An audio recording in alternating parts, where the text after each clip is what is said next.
question? I'll answer the question. You want answers? I think I'm entitled. You want answers? I want the truth! You can't handle the truth!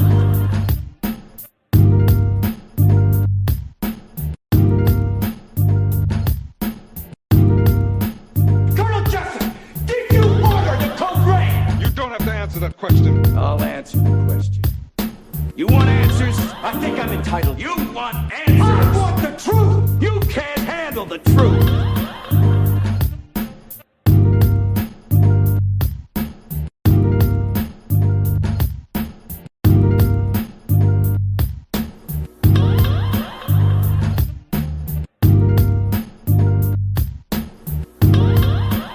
Colonel Jessup, did you order the code red? You don't have to answer that question. I'll answer the question. You want answers? I think I'm entitled. You want answers? I want the truth! You can't handle the truth! Colonel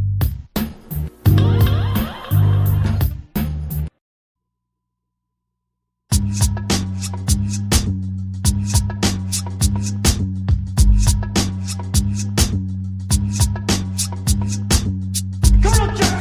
did you order the code red? You don't have to answer that question. I'll answer the question. You want answers? I think I'm entitled. You want answers? I want the truth! You can't handle the truth!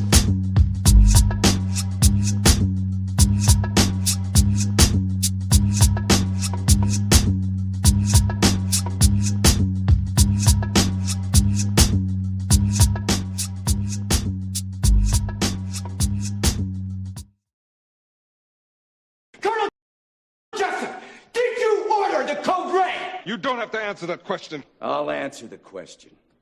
You want answers? I think I'm entitled. You want answers? I want the truth! You can't handle the truth!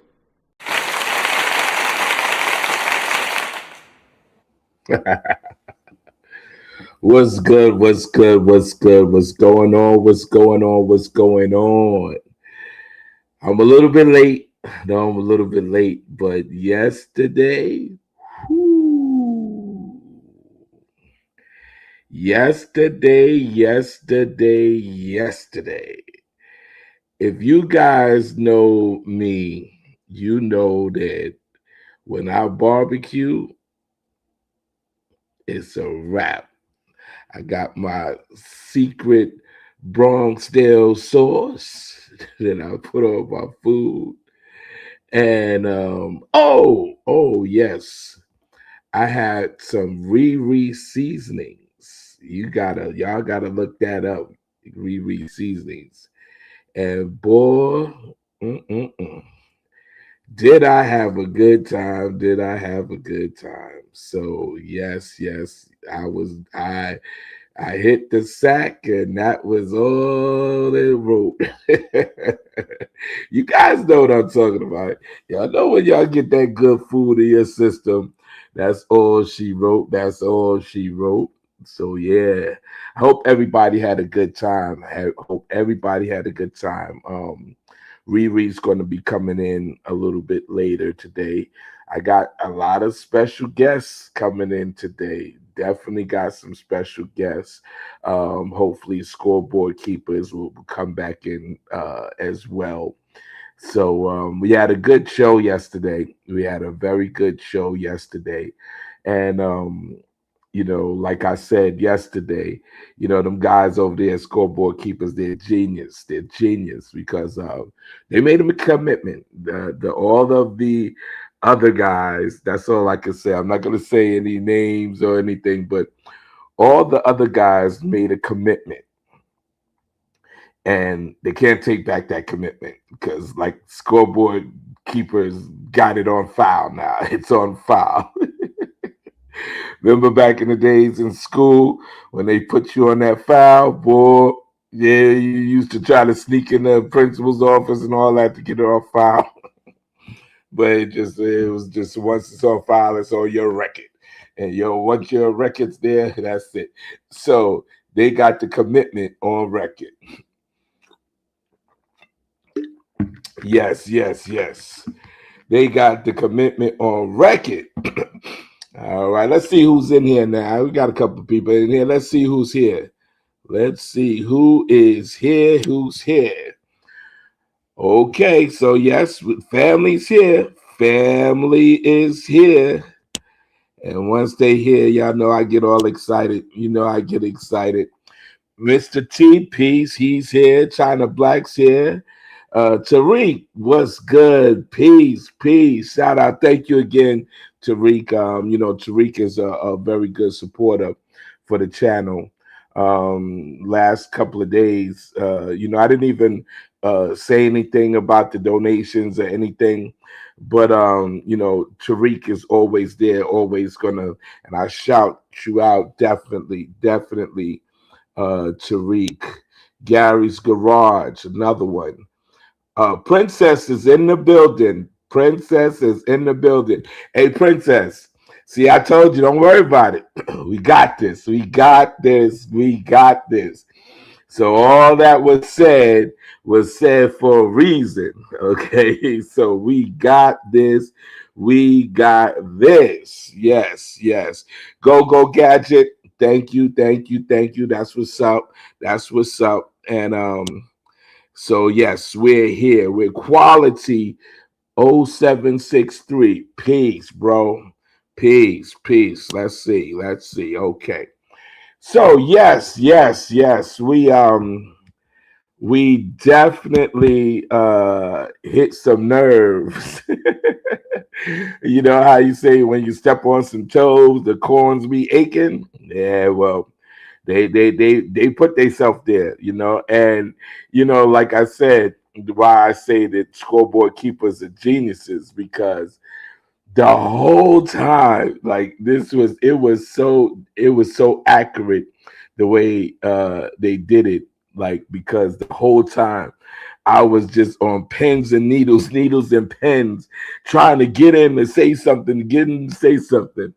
And ref was like, "No, hold on, FaZe, hold on, hold on, hold on." Meanwhile, I didn't even know what the play was, and so that's another thing.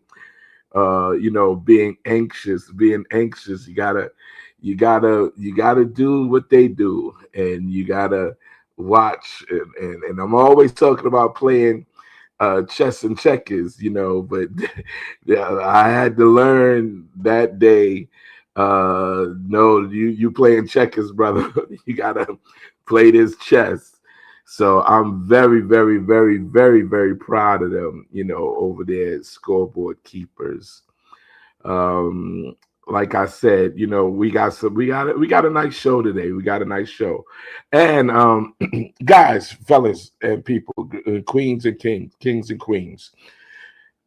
I'm just learning these things. I'm not as young as people think I am, and so I'm just learning a lot of these gadgets and things to do to work with this internet stuff. So I'm learning piece by piece. Yesterday I was able to find my way through to send the invite out, and that's how scorekeepers got on yesterday. So today I was messing with it a little bit, and I also was able to get a video. Yes, I'm advanced now. DJ FaZe is advanced now, as I was able to get a video. So I'm gonna share while we're waiting for a couple of people to get on. I know it's after work and a lot of people have to get home and get settled and everything. So as I'm waiting for a couple of people, I want to show you this video that I came across. Okay, let's see. Yeah. Okay. All right. So now, how do I get to that? Let me see, guys. Give me a little bit of mercy here. Okay, here we go. Let's see. That's my nigga! That's my nigga! Oh, here we go. No, nigga. Chris. Oh, Chris. Chris. Oh, that's how you doing, nigga? I'm good. I love you, nigga. I'll see you later inside.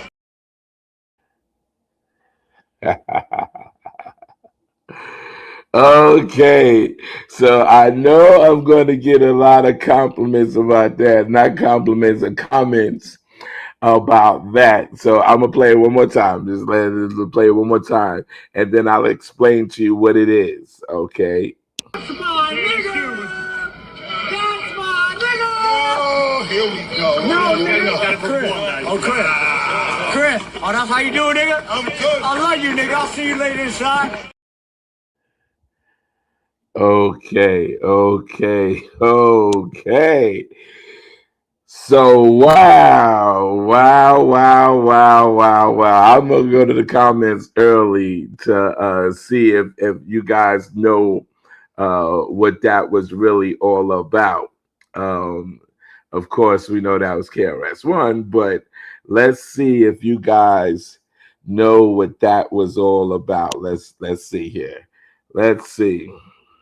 Oh, first class citizen is in there. Hey, first class. I was going to actually. We need to get up.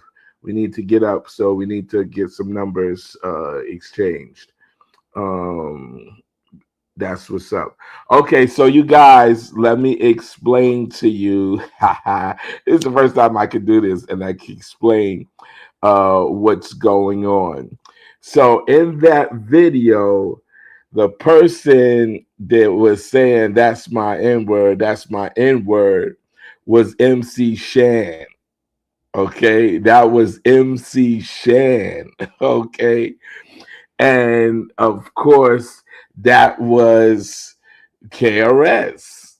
Right now, I don't know. I've seen a couple of things where there was some, like, talking smack, I guess, to each other, and it was a little bit, I guess, itchy scratchy or whatever. So this point where they were going to a show, and of course KRS is coming through the back door, but Shan was going inside back door passes and all that as well.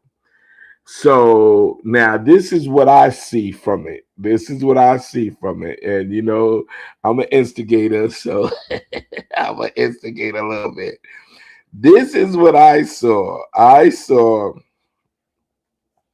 that Shan said that he was by himself. He was by himself. And so if he was by himself and he saw KRS after they exchanged some words before, I saw that KRS just had his security and just walked and kind of basically ignored it. Okay. And I think that's what Young Black and Khalif and all of my elders, Guru, and all of my elders have been telling me for years. uh but I could do that, but I just have to stop a little bit and acknowledge and say, yo, what's up? What's up? You good? You good? What's up? Or something. But KRS didn't do that at all. So, let me go back one more time. Let me go back one more time so you guys can see exactly what I'm talking about. Okay. That's my nigga. That's my nigga. Oh, here we go. No, nigga. Chris. Oh, Chris. Chris. Oh, that's how you doing, nigga? I'm good. I love you, nigga. I'll see you later inside. Okay, so now remember, this is what KRS said. Oh, here we go. Here we go. What does that mean? Here we go. That means that, like something, like here we go. So I just thought that I would throw a little bit of that in there in the conversation today. And and plus I learned how to do the video. So yes, I did that. I did that. Okay. Gary's Garage says, can't wait for the book. Okay, so yeah, let's talk about that. So remember, guys, I told you that we're going to do the pre-order for the book June. I believe it's June 7th. I got to look back again. So June 7th, we're going to release the name. We're going to release the pre-order information for the book. And July 7th, we will release the book. Okay, so some people have been waiting for the book since the 90s when I started it. So, yes, the book will be pre ordered in June. Okay. Okay, I see everybody's saluting each other and saying something. But I want to know I want people to know. Okay, there go. Princess asks, who was that PR talking to Chris? No, I don't know who PR is, but it wasn't PR. It was Shan, MC Shan. And that's what even yes, Princess. I even said the same thing. What's up with the N word? What's up with the N word? But then when I found out who it was saying that, it made a little bit kind of more sense. More sense. So yes, Princess. That was MC Shan. Okay, so let's see. Let's see. Okay, Michael Jenkins. Okay, so listen, Michael, I went on Facebook and there's maybe about 4 or 5 Michael Jenkins. Now, there was one that kind of gets me scared that only had maybe about 5 friends. So I don't know. I hope that's not you. Then there was one that had a couple more friends, and then there was 2 ones with no picture. What bothers me, and I think this is something because I know about things, how things work on the internet. A lot of times when there's no pictures and pictures, to show who you are and your adventures and the things that you do or whatever, then it's like you're hiding your identity. So that's something that I have to be careful with, because a lot of times it's just the agents. A lot of agents are very anxious to be able to say this or say that or whatever. So let's find out a way where you can show me which one it is, which picture or which one you are, and how many. If you just tell me how many friends you have, then when I see that, then I can, we can start working that out. Okay.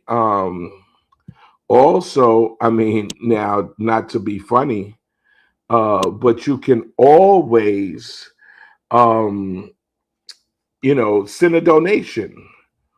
And once you send a donation, that will have your information, some of your information, that I can reach out to you as well.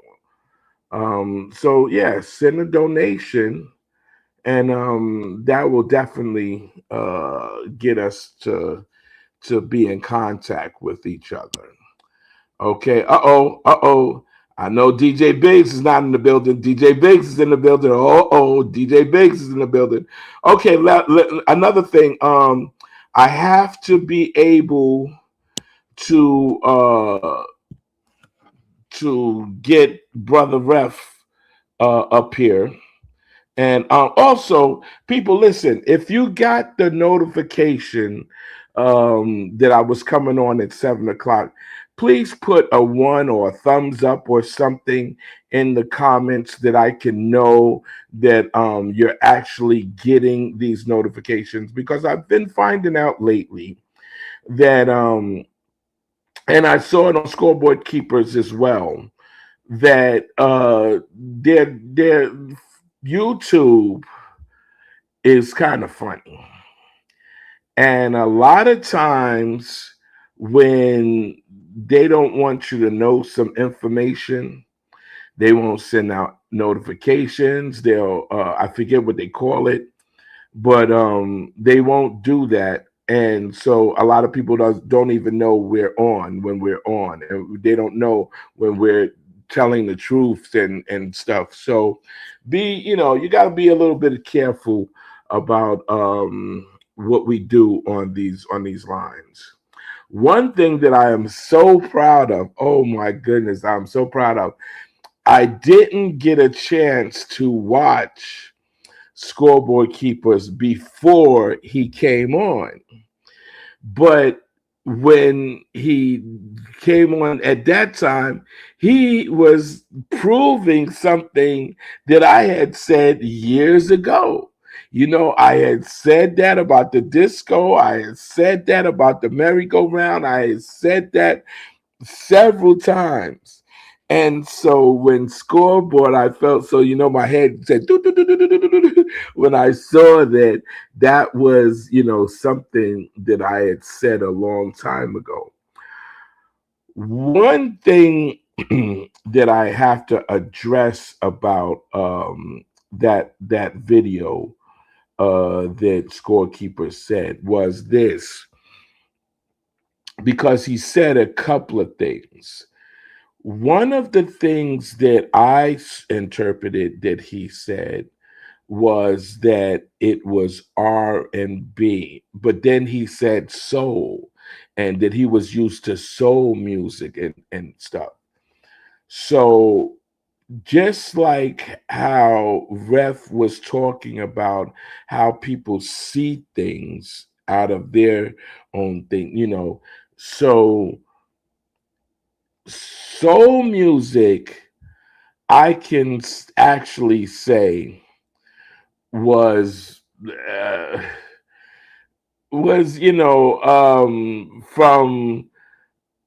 the 70 part of this early 70s down, that was soul music. And the reason why I say that was soul music is because when you listen to that type of music, to the soul music, even if it was slow, if it was danceable, if it was, medium, whatever it was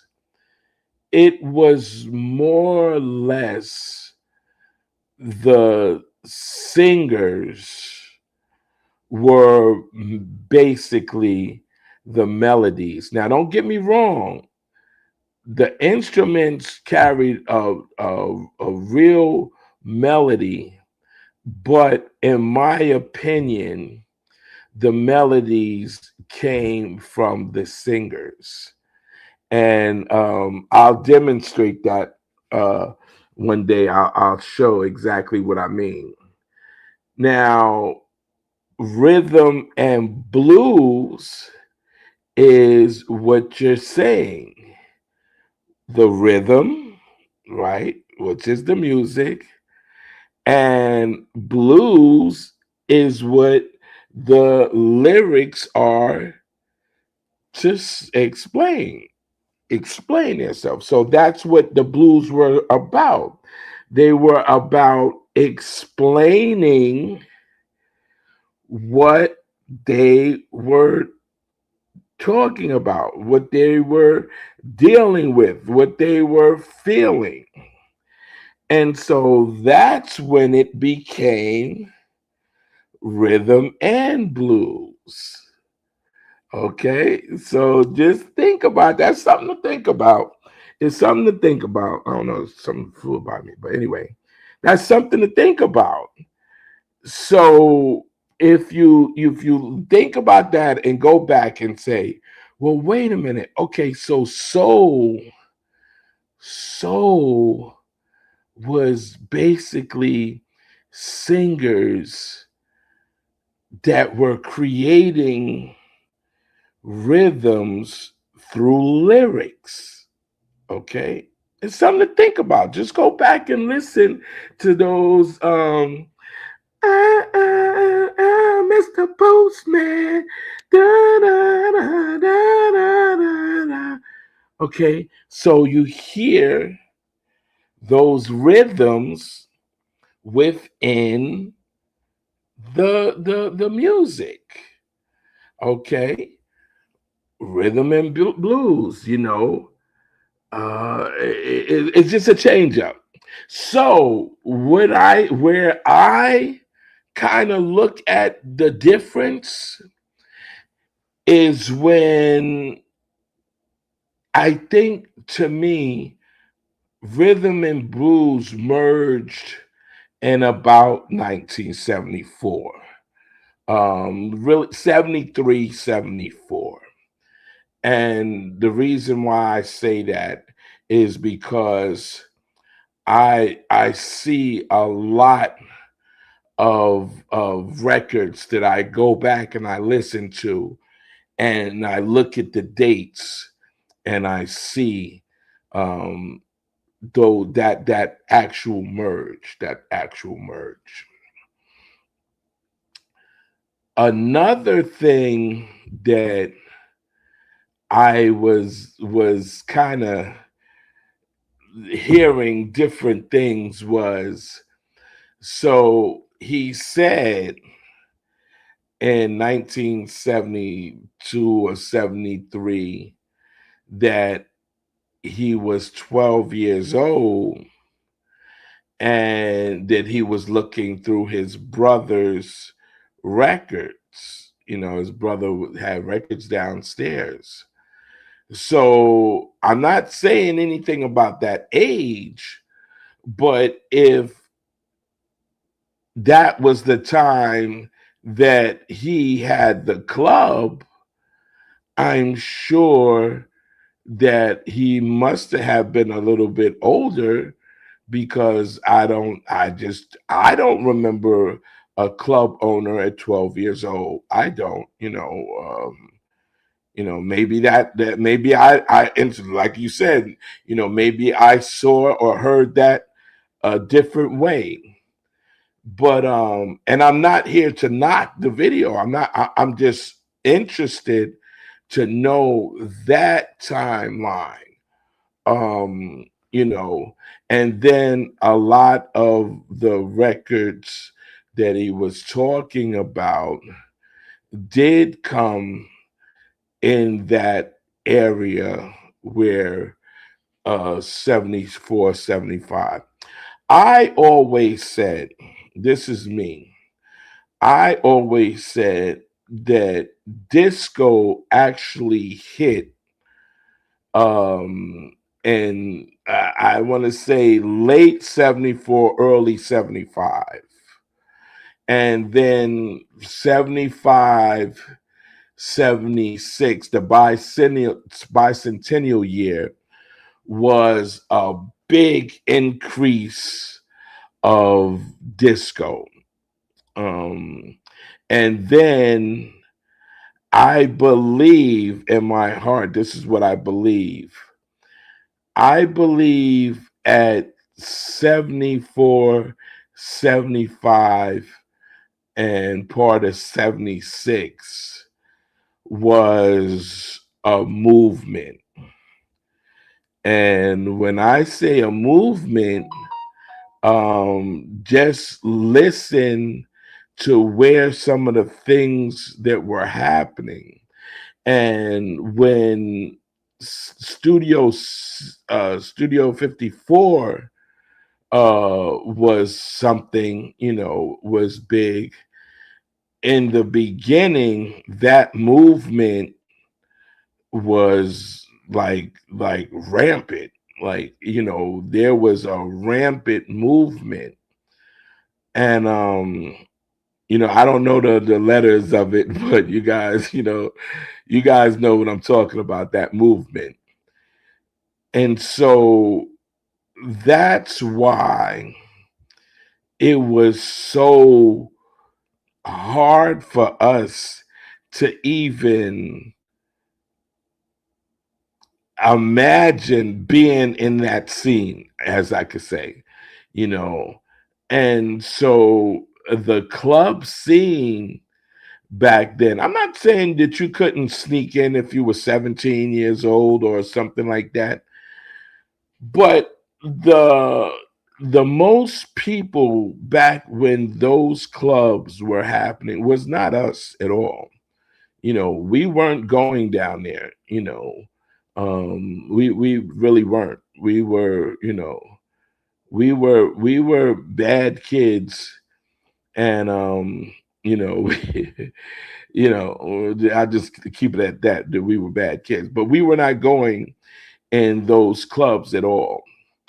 So hearing that danceable music is different than what we were dancing to.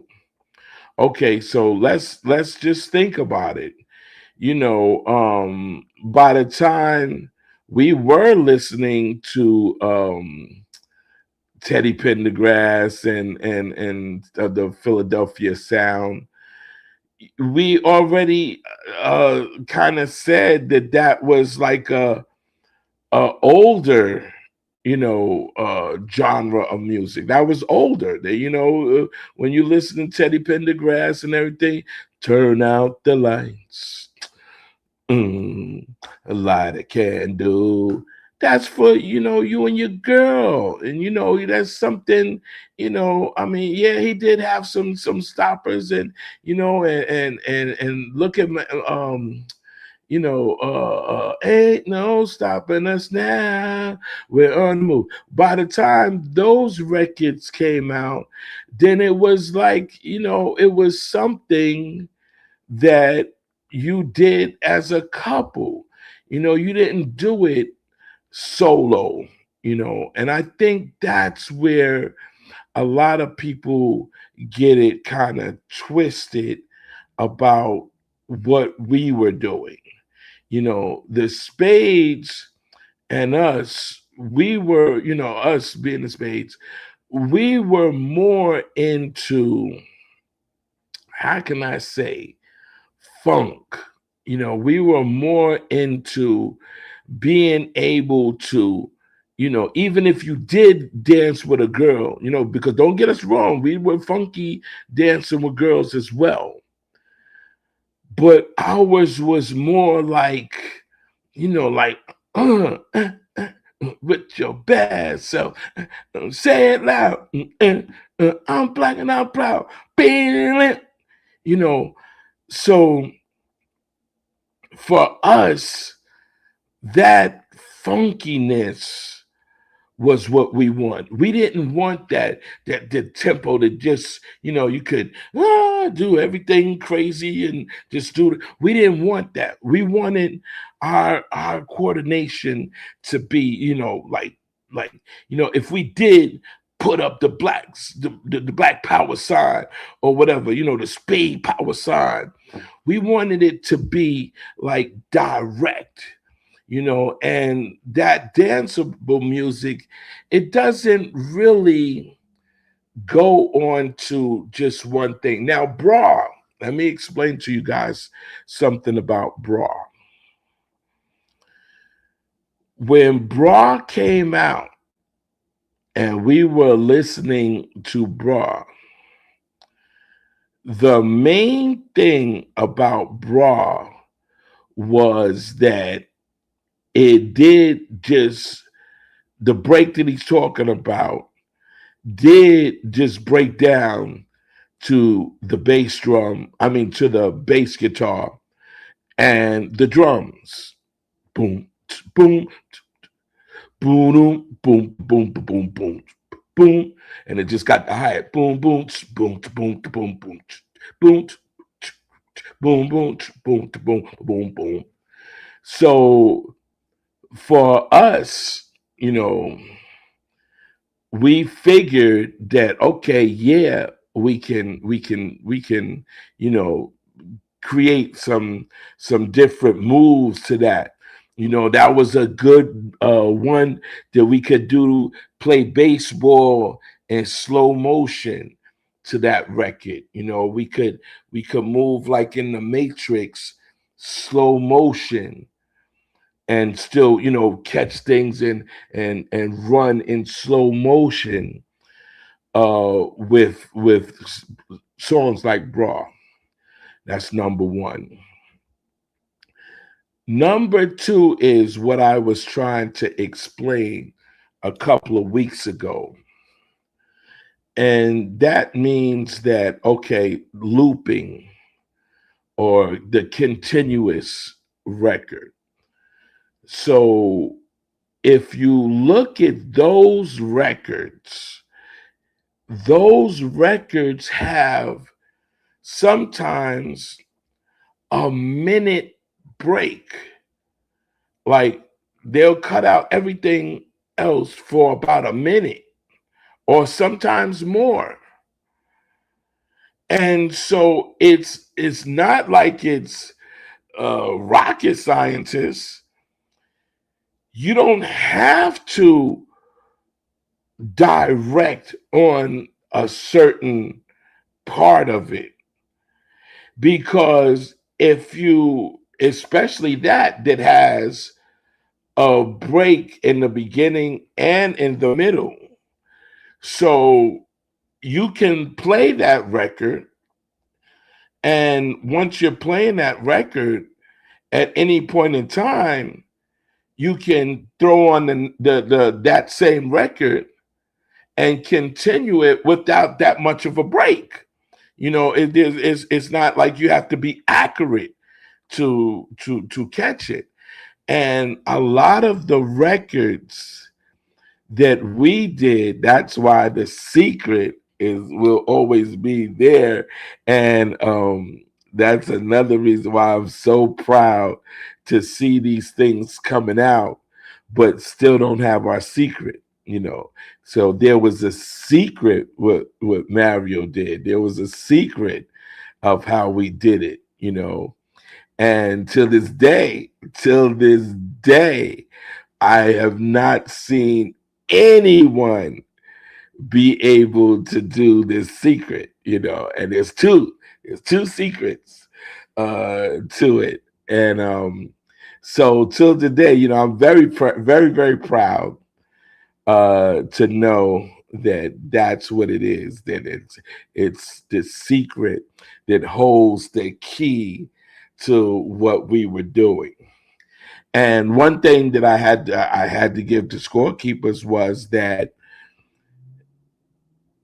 he's right. Mario did things that no other DJ did. And two of those secrets is one of the things that we had to do. And that's a big part, because just that word had. We had to do it because that's what we had to do what we were doing. Okay.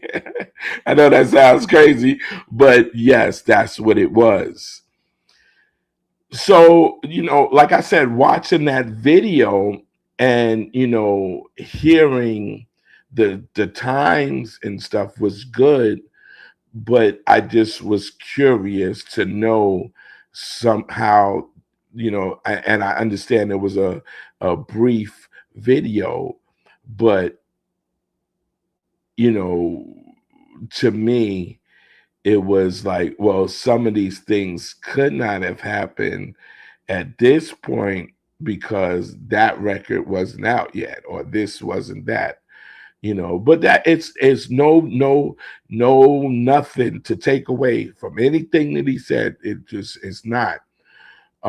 Just for us, you can have that. You can have the danceable music, and you can have that. Those breaks You can have those breaks. He mentioned um, Love Sensation and stuff like that, and those did have these long breaks, and so those are the breaks that we didn't really. That wasn't us. That wasn't it.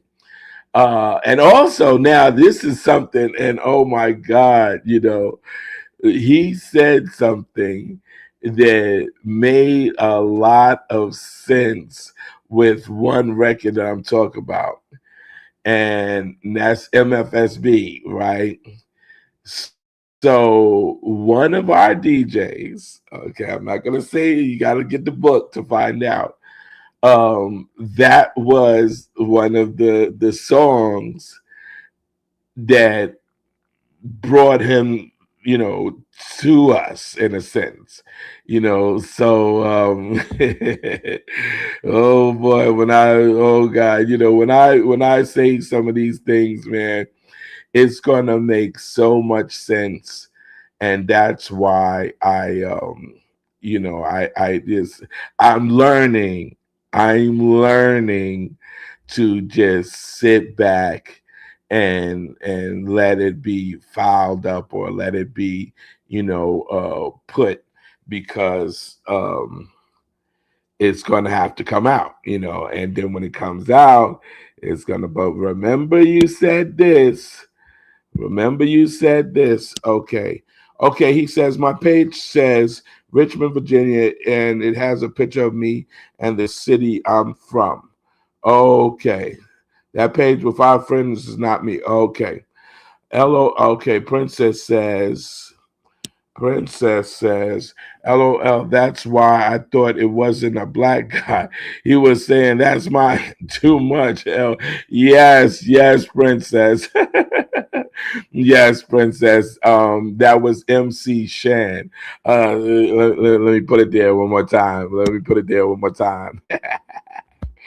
Oh, goodness. My Okay. nigga! That's my nigga! Oh, here we go. No, nigga! Chris. Oh, Chris. Chris. Oh, that's how you do it, nigga? I'm good. I love you, nigga. I'll see you later inside. See? That was MC Shan. That was MC Shan.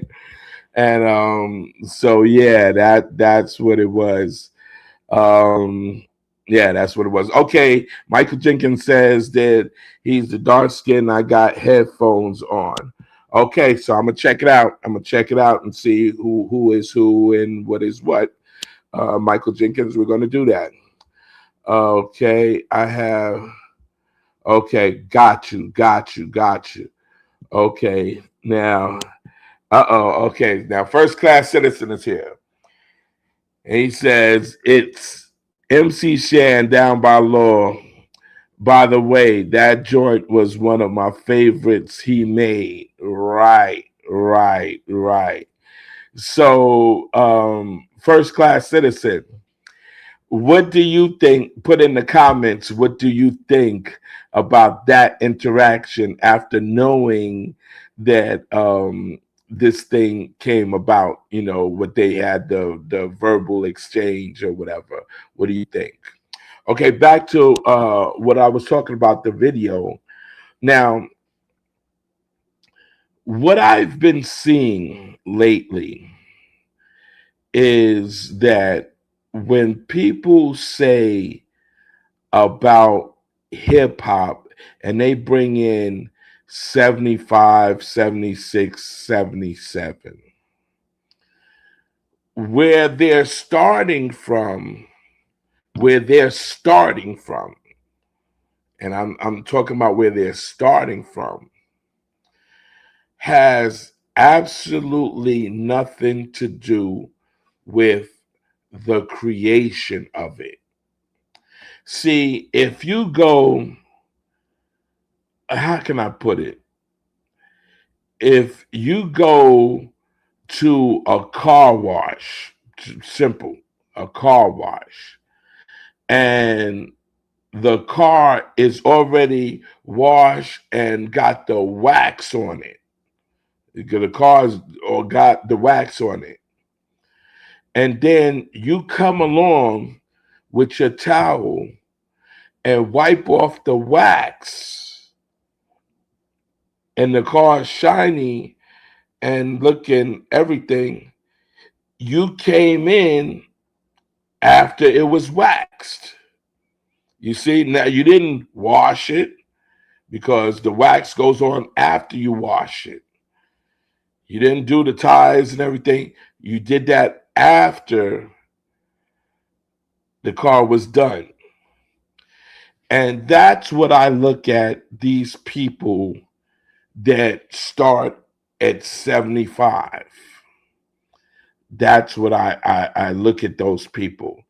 So in reality, if you wiped off the wax and you say, look at this car, I did this whole car, I did the whole car, then you're really taking credit for the person that washed the car and prepared the car with the wax for you to take off the wax. And that's what it is. If you listen to these people and you listen to, oh, this happened this way and this happened that way, when you listen to those people, you're hearing something that they came in on. And, like me and Jack always say, matter of fact, hold on, let me see something. Let me see something.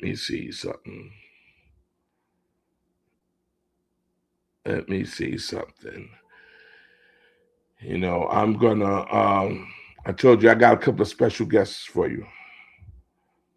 So, you guys know I'm always going to just get on the Jack and call straight up, right?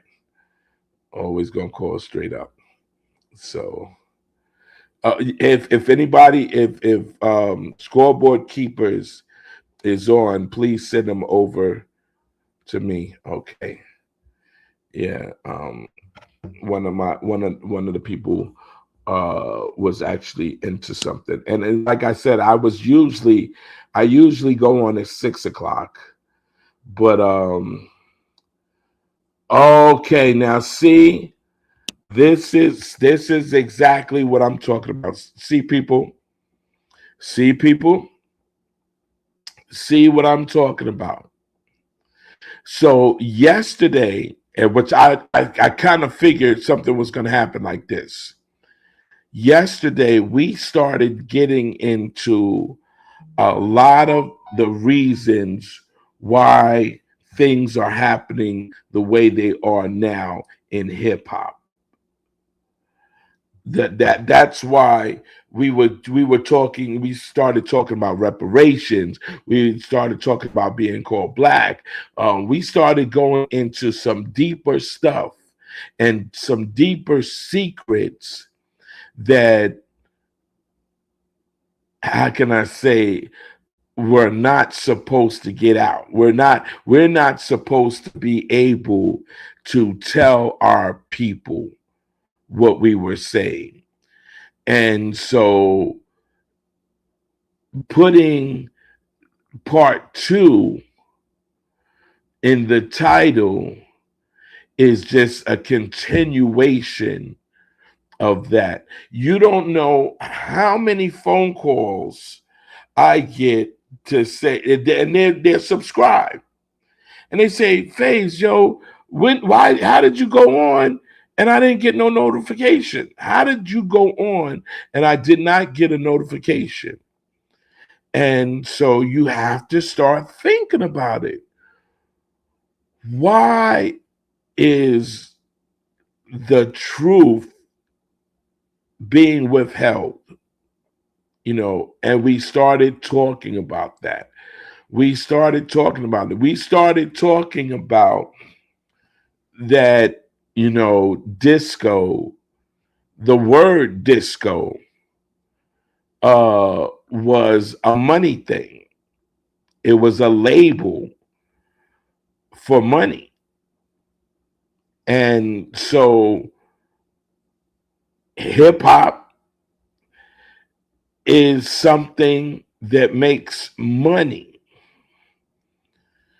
And so if they have it set up in a way so these three people are going to be the name of that brand, when we start explaining and saying, no, that could not have happened, then that's taken away from the money. And there's no other way to put it. So Tariq just says, no notifications. I just know you usually come on around 7, right? And so he looked on and then he saw I was on and came on. So that's a problem. That's really a problem, people. And you people, family, we gotta know that we must be on to something. We must be on to something for us to be tried to be silenced or tried to be covered up. We must be on to something. Okay. He's not Puerto Rican. I thought that was someone else speaking at him. Yes. Yes, princess. Shadow banding. Thank you. Yes. Oh my God. First class citizen. Hey, first class citizen. Like I said, we gotta get up, man. We gotta get up. Right. Shadow banning. Right. Now, first class citizen. I'm glad that you made that comment. I'm glad that you said that. So give me your reason why someone like little DJ Faze would be shadow banned. Like, what would the reason be for DJ Faze to be shadow banned? And also, Ref said the other day that he remembers when he started hearing, he had already knew about me or whatever, but when they started hearing about Columbus and a couple of other people saying that I was lying, that I was lying. And so the lie to them that they wanted to be known was that Mario, the Little Rascals, the Black Spades are the creators of hip hop. So that's what he wanted people to know or hear or to lie about, was to say that I'm lying. That Mario, the Black Spades, Little Rascals, Booby, the crew, that we did not create Bronxdale, that we did not create hip hop. That's what he really wanted to do. And so you have to ask why? Why would it just like out of nowhere? Why would he come out and want to say that? And then like one of these trolls, I'm definitely not going to say his name, but oh, he's lying. About what? What am I lying about? And so am I lying that Mario taught me how to DJ? Am I lying about Bronxdale? Am I lying about Black Spades? Am I lying about that? So they just constantly, you have to wonder, why that is, and why would YouTube not want this information to go out? Because that speaks volumes to say that, okay, you got someone telling the true history of hip hop, and I see people just saying anything or whatever, and they're not shadow banned at all. So me, just a little. I'm not. My stuff is not fancy dancy. I don't have different sponsors or none of that. But they would shadow ban me. So I need you to answer that, first class citizen, and all my family, any family, they can say that. Okay, now look, here's Roger's Pace. Let's see what he said. AI is no lying about the history of hip hop. Dwayne B on his channel talked about it today. It has to be stopped. Well, why is this? Like, what is so scary to them about the truth? What is so scary about the truth for them?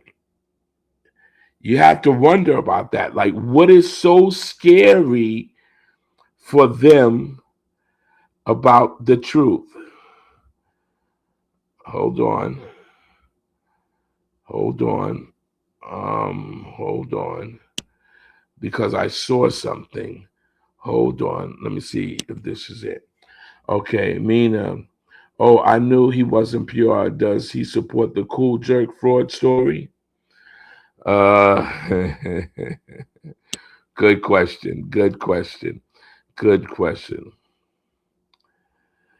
Okay. Faye's trying his best to hit them notes. Well, I hit those notes. I hit those notes. Don't even try it. Don't even try it. I hit those notes.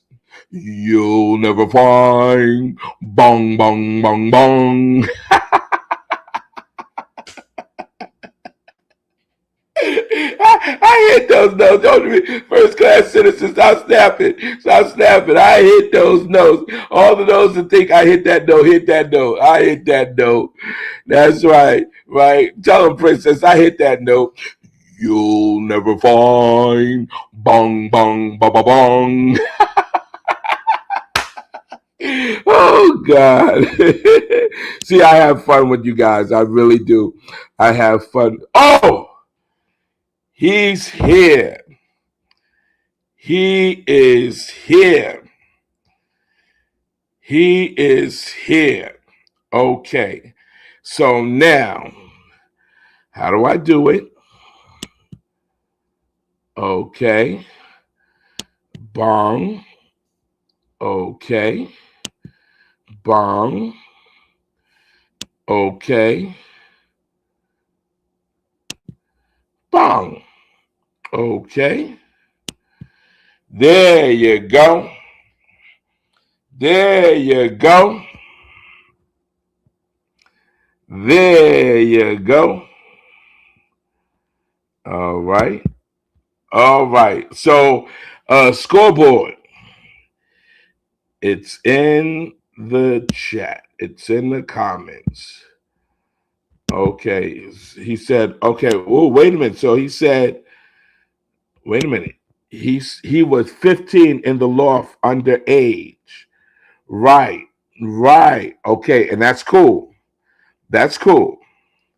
Now, I'll wait until you get on to ask you some of the questions. But that's perfect. That's perfect to know. And that's what I was saying. That's totally what I was saying. Okay. So now we're waiting for you. Oh, Riri's here. Bong, bong, bong. Da-da-da-da-da-da. Okay, so it's getting ready to be on, people. It's getting ready to be on, people. Oh, yeah, it's getting ready to be on. I love it. I love it. I love it. I love it. Okay, let's get some stuff going. Let's get some stuff going. All right. Colonel Jessup, did you order the code red? You don't have to answer that question. I'll answer the question. You want answers? I think I'm entitled. You want answers? I want the truth! You can't handle the truth! Okay. People, hold on. Hold on, people. Hold on. Okay, so let me do something. Let me fix this. So that you guys can come on. You guys comment within each other for 1 minute. Give me 1 second.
Okay, everybody still here? Okay, all right, all right, all right, all right. All right, so now okay, I don't know where scoreboard is yet, but here we go. Here we go. Here we go. Here we go.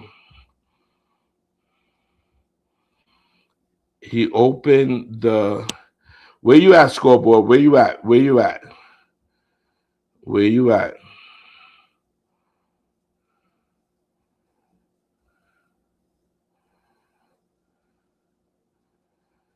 Okay, so he was 17 and 72. Okay, that makes sense. That makes sense.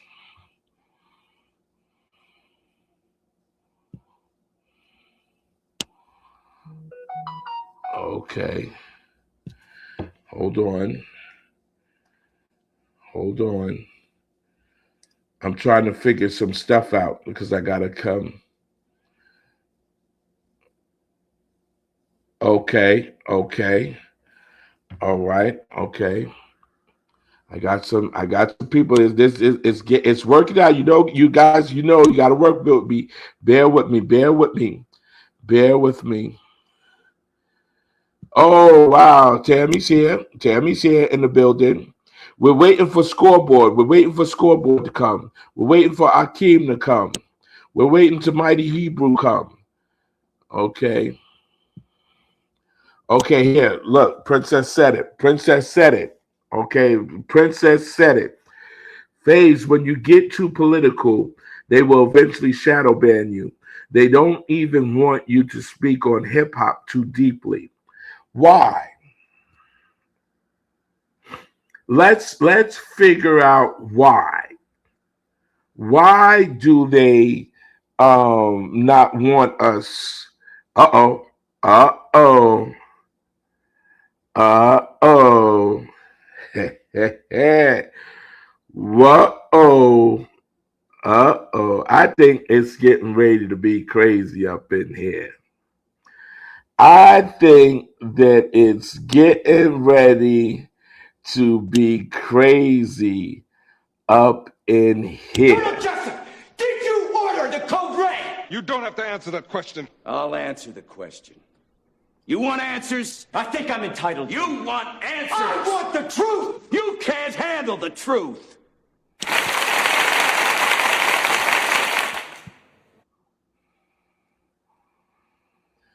Welcome, welcome, welcome to the stage. Welcome, welcome.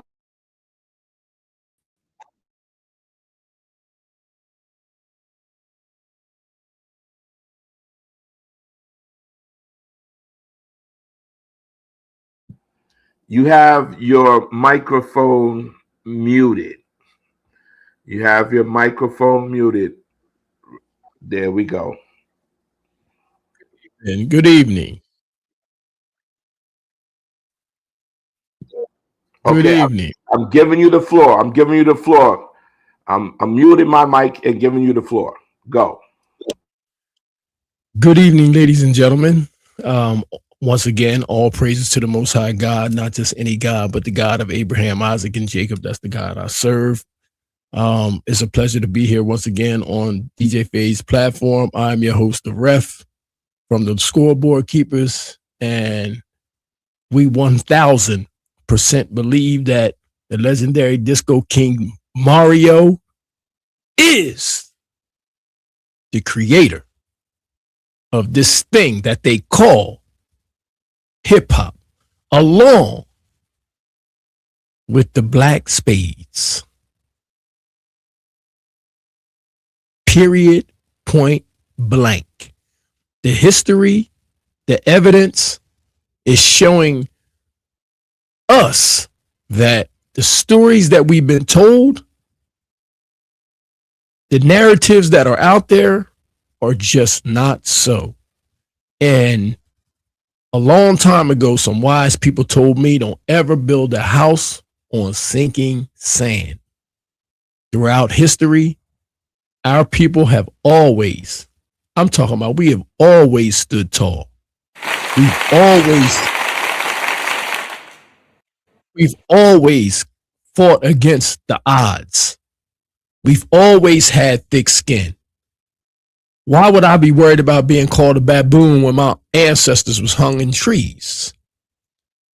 That's light work. These people been envying us. We're not racist. We're not prejudiced. We just tell the truth. We just call it like we see it. That's it. Only an envious person can call you those names.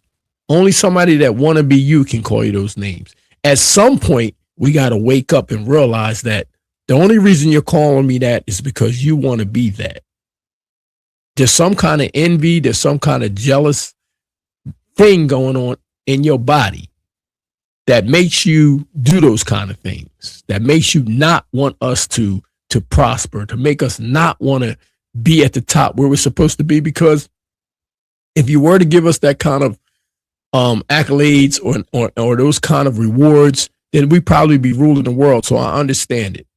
Right before I came on in here tonight, I saw in South Africa, the South Africans was fighting the Africans. I don't know if y'all saw that. It's all over the news right now, but a big ass fight broke out in Africa between basically blacks and whites. So this goes into what we were talking about yesterday, Phase, about, and it's not about your ethnicity. Okay, it's not. It's they don't want to know what your ethnicity is. They just want to know what color you are, and whenever you do that, then you can just go ahead and continue business as usual. Now, we know everybody, and I want to make something clear, right? We're not out here, we're not separatists, right? We know that there's good people and there's bad people, okay? And that just comes with me believing in the Most High God. The people, when y'all hear me talking up here, I wanted to make this clear because I was thinking about this earlier today. The people that we're dealing with don't seem to be good people. Right? There's a lot of honest people out here in the world. There's a lot of good people out here in the world. And I want to make note of that everybody, and this goes to all Puerto Ricans as well. I know all Puerto Ricans don't stand with this nonsense. Okay? I know all of you don't, but I know a lot of you do. And we're just about getting to the truth. And sometimes people get caught with strays. But if you're not down with this nonsense that's going on, then the message is not for you. The message is not for you. Unfortunately, there are some around you that believe in this nonsense. And it's just gotten to a point now where it's just utterly ridiculous. We're just here. As according to them and according to their narrative, we just here just making things with people not benefiting from it. We just giving up the work, right? But we're not receiving anything in return, which is crazy to me. Absolutely crazy. So I don't know if you guys have been paying attention. You know what I mean? Even a broke clock is right twice a day. So every now and then they're going to say something that may seem right, might sound right. And once you go looking and digging in the crates, you know, DITC, shout out to them. You find out that things just don't add up. See, they didn't count on that. You know, we've always been the underdogs. They didn't count on us going and digging and finding out things. They didn't think that these babies were still around. I grew up, this music raised me. You know what I'm saying? I grew up in the height of this stuff. So I remember, FaZe, you might understand this, but I'm going to tell you a little story, but you may not understand it because you was right on the inside of it. I remember when we used to drive far enough just to catch WBLS, right? On the radio, right? So every time you would go up the turnpike, you would make sure that you have something to record, because when they was playing something up there, right, and you brung it back, you had it before it hit the airways where you were. So the further south you went, the fresher you got, because you had something they wasn't even hearing. You was riding around playing something, and everybody be looking like, yo, what's that? They had no clue, because I remember sometimes I would have 2 and 3 cassettes that I would just be recording the radio, commercials and everything nonstop.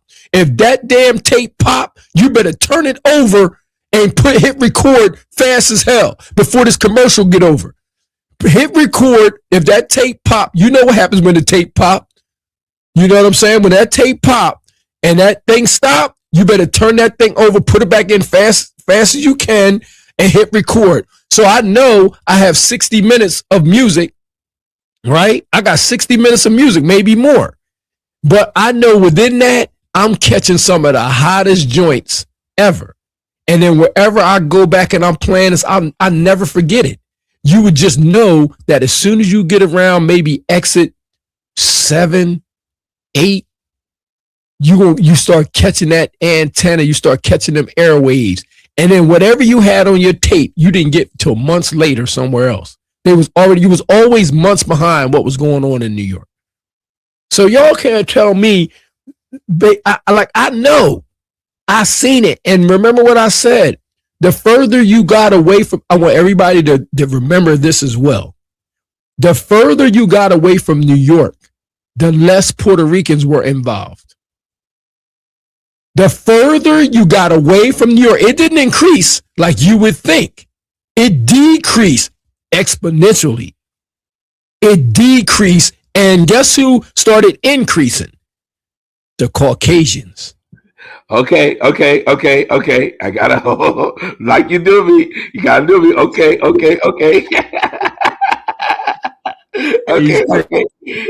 Okay. All right. So we were getting close. We were getting close to. So gotta do like you tell me. We playing chess here. So one of the things that's happening that I've noticed, and I'm sure that you're seeing it as well, and I've noticed on your channel that I see it as well. One of the things that I'm witnessing is that what First Class Citizen told me what the name of it is, and it's called shadow banning.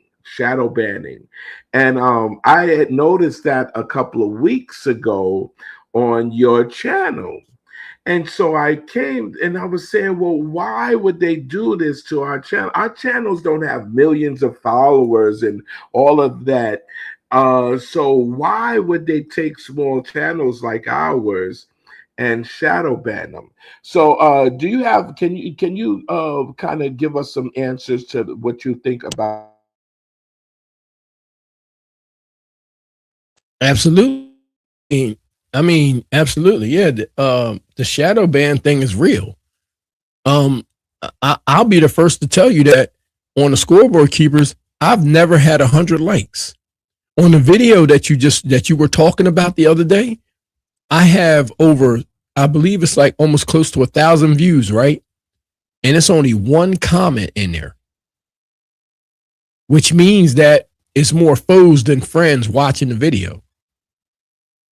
I'm always my behind the scenes, my videos are always limited. And guess what? I'm a very small channel. I'm a very small channel, but they know who's in those. They know the audience, so they know who's in there. So my views, I don't think that I've ever gotten. I've never seen 5,000 views. I've never seen 3,000 views. So, I know that somebody's doing something somewhere on my stuff.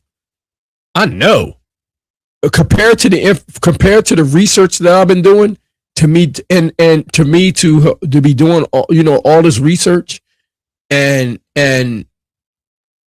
for it to always be so I don't want to say weak, but for it to be so held back is I know that there's something else at play. There's something else at play. That's why I always encourage everybody that's in the show to share it, or to get down in the comments, and start talking, because that's where it's at.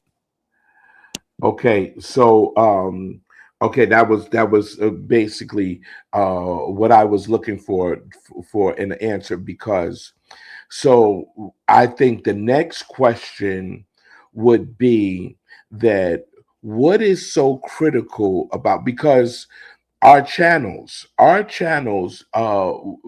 during the research and how we present things or whatever is solid truth, and it's solid truth. So why do, in your thoughts, why do you believe that the truth is kind of being held back? Why do you think these truths that we are actually projecting and putting out, why do you think these truths are being withheld? Well, number one, I believe that they know that we are. They know that the things and the information that we coming forth with is authentic. For example, I know everybody was learning when I showed you that hibbity hop bouncer, right? Like, just say something that small, that minute, right? What nobody that's been, I bet you 95% of the people in this debate didn't know that existed. I bet you I would say 95%. Only a select few would know that has existed, because the reason I know that is because when you first said that and you said hibbity hop, that was the first thing I thought about. So people not knowing that and thinking that the word was something new and we had never heard of it before. A lot of people just had connected it to jazz. Hey man, you hip to that and this, that, and the third. Yeah, but there was hibbity hops out there also, because I heard also. So I automatically went right to that. So the people when they hear about that kind of stuff and you can show someone, like for example, I was thinking today, right? I sent Mighty Hebrew something today. So there's a video out of Chinese people dressed up like Rerun and doing his shit to the bet, doing his Rerun dance to the, I'm talking about they listen, I ain't hating, they was jamming. I'm talking about the yellow balls on the shoes, the Ronald McDonald shoes, and the hat to the side, and all of that, and doing the getting busy, right? If those people was to see the information that we've been talking about, not that they don't already know because they're smart people, but if they was to see that, they'd be like, it don't take a rocket scientist to put two and two together. So when you see something like that, a hibbity hop bouncing ball, I totally understood what you meant when you were saying that. That older gentleman seen y'all out there bouncing all around and jumping up and down and doing all these tricks and all that, and that's what they would say. You know what I mean? Like, go sit down somewhere. You know what I'm saying? Like, and when you got that kind of story, right? When you got that kind of story, like for example, when I would come home every Friday, right, from school. My peoples was from Virginia, right? And they was drinkers. So when I get home, the neighborhood is in the crib. You know what I'm saying? Because they're gonna party, right? The door's wide open, right? And I come in and I see all the old heads from around the neighborhood, right? They in the house, and James Brown is pumping the big payback. That ain't right. And I can hear it to this day because I turn that corner and I come up and all I hear is James Brown. And they go until 2 a.m. So I'm cool. I'm going to get with my boys. It's Friday. We getting on bikes and we going around. That's our call. You know what I mean? We got a little call. And we doing our thing. But I remember that soul being inside of my house. I remember that soul being inside of my house. I remember my uncle. All he want to do is fried chicken 1 o'clock in the morning with a toothpick in his ear and Converse on, canvas joints, socks up to his knees. You know what I'm saying? Like he doing that. The crazy part about it is they had a summer league, right? And guess what one of the names of the teams was? Aces. Yeah, Aces. Yeah. They had black aces, right? So they had a league, and of course everybody out there, they drinking 40s, they cleaning cars, but they would play basketball drinking. And I don't know how they did that, but they was ballers. And it was just like if you didn't have that kind of upbringing, you don't know what people are talking about. I remember it was one Johnny Melendez. He was the only Puerto Rican guy around. One. It was one here, one there. Right? Everybody was doing soul. Why would anybody from a different culture be playing soul at that point in time when they had their own music? They had their own music. So you're not going to see somebody running around. I've never seen a Puerto Rican person playing James Brown. Never. I've never seen a Puerto Rican person playing James Brown in their car. I've never seen it. I've never seen it in my life. Not to this day. I've never seen it. So okay, stop. I gotta stop you, and I see why you stop me sometimes. I see why you stop me, so I gotta stop you. Okay, so now look, and I know you're cracking up over there. I know you're cracking up. I understand. Okay, so now before we go into that, I just want, because you were getting ready to go into something that we're going to definitely have to touch. So I brought up this comment here because of that's something that I'm wondering, where does the question derive from? And the reason why I say that is because I'll read it.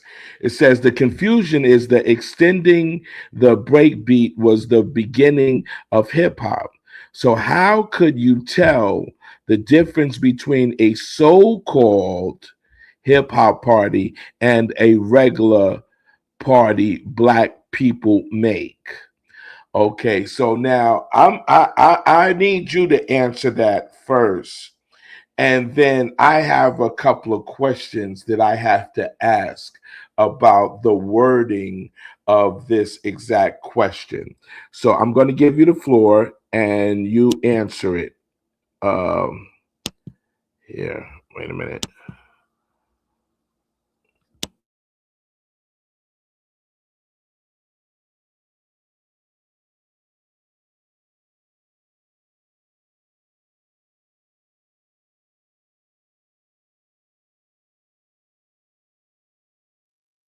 I think you're on mute now, brother. All right. I'm off mute. Dwayne, you are a effing genius. You are a genius, Dwayne. Let me tell you, right? He's absolutely right, Faith. And I'm going to tell you why he's absolutely right. Because the people on the other side of the aisle, and I always say this, and this is why I tell royalty, who you call princes, all the time, that this thing always comes down to DJs, right? And we don't have a problem with that, right? But here's the thing. One DJ was doing something super special. He was doing something that wasn't anybody else doing around him. None of his peers was doing what he was doing. When this was so it was so scripted, right? And so crafted. Like, I didn't even tell you this, but like, you got to understand something. That the name came around in 78, right? What perfect timing, because what else came around in 78, in the late 70s, early 80s? Breakdancing, right? It became very popular. So what was the best car to get into that was going to take you to where you need to go? Breakdancing. It was on TV. They started making movies, Beach Street. I mean, everywhere you went, it was breakdancing.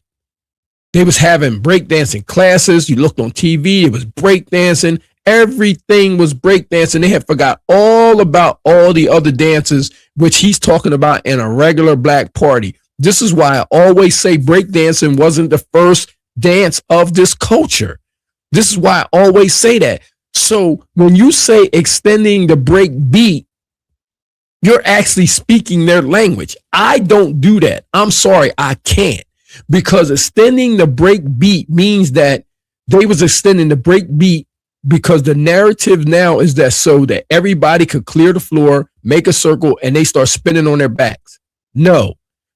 Extending the beat meant going off like y'all did in the tunnel. That's what that means. But to the masses, it means breakdancing. So the terminology, and this is why when you read Cool Jerk's like interviews, he always says, when I use my terms. If you ever watch, he don't get nothing past me either. He's an observer, and so am I. He always says that when I use my terms, because he wanted to create his own stuff, his own identity, his own way. So now when we talk about extending break beats, the definition has changed because we're starting in 78 and 80.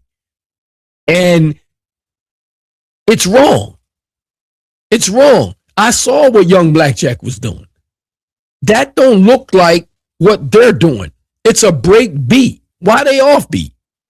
Why ain't they calling it offbeat? It should be an offbeat, not a break beat. Because I mean, it just defeats the whole purpose. It's an oxymoron. I love this question by Dwayne. It's beautiful. He's speaking my language because the misunderstanding and they love us in this cloud.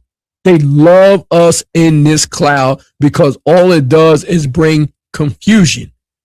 All it does is bring confusion, FaZe. And I'm telling you that when they say break beat and they give the definition of it, the break beat means merry-go-round because he started naming things. We go right into it without even thinking twice. Okay, break beat. Okay, Cool Jerk extended it in the merry-go-round. And we don't associate nobody else with it. So why was Cool Jerk extending it? Because when they interview him, he starts talking about the people breakdancing and going off.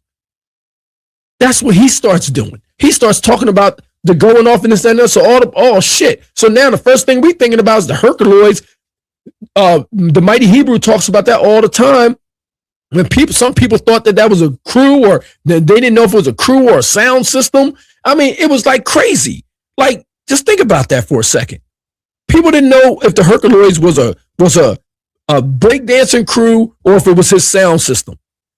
So that's the confusion that it brings in to this conversation when we're talking about this thing called hip hop. I don't like it. It rubs me the wrong way. I never get myself caught up. Soon as I start hearing stuff like that, I reroute myself. But what does that say about the other people that are hearing it? When they hear it, they thinking automatically breakdancing. They're not thinking about no DJ extending the beat and this, that, and the third. Now break beat. Okay, now B-boy. So am I thinking about the B-boy? Well, no. Am I thinking about Bronxdale, boy? No. When I should be? Because at that point in time, when somebody hears B-boy, they should automatically be thinking about paying homage to Bronxdale. Automatically. It should be right off the rip. It shouldn't even be nothing else to be said. What? JHS 123. 123 in the place to be. I mean, where did that? Wait, you gotta know where that came from. I mean, come on. You gotta know how that had to come from somewhere. That had to come from somewhere. And it's just like I said, that's what got me started. I was mad when I found out. I'm like, yo, what? It's really a JHS 123? It's really a 123 school. How would I've ever known? How would I've ever known? I didn't know that because nobody was talking about the Black Spade history. So everything, the template that we're using, it's after Black Spade history. And I'm trying to get away from that shit. I'm sorry. It's after the true history of what's going on. It keeps me in the dark. I'm using everything from, that's why everything tries to get up to 70. We had to drag them back to 73, 72, and 71 and 70. Like with a rope. Because nobody wanted to go back there. Why would they want to go past Zulu kings? Why? Why would they want to go beyond Africa Bambaataa? Why does Africa Bambaataa don't ever want to talk about? I listen. I watched the interview of him, and he was getting interviewed from this chick from the UK. No.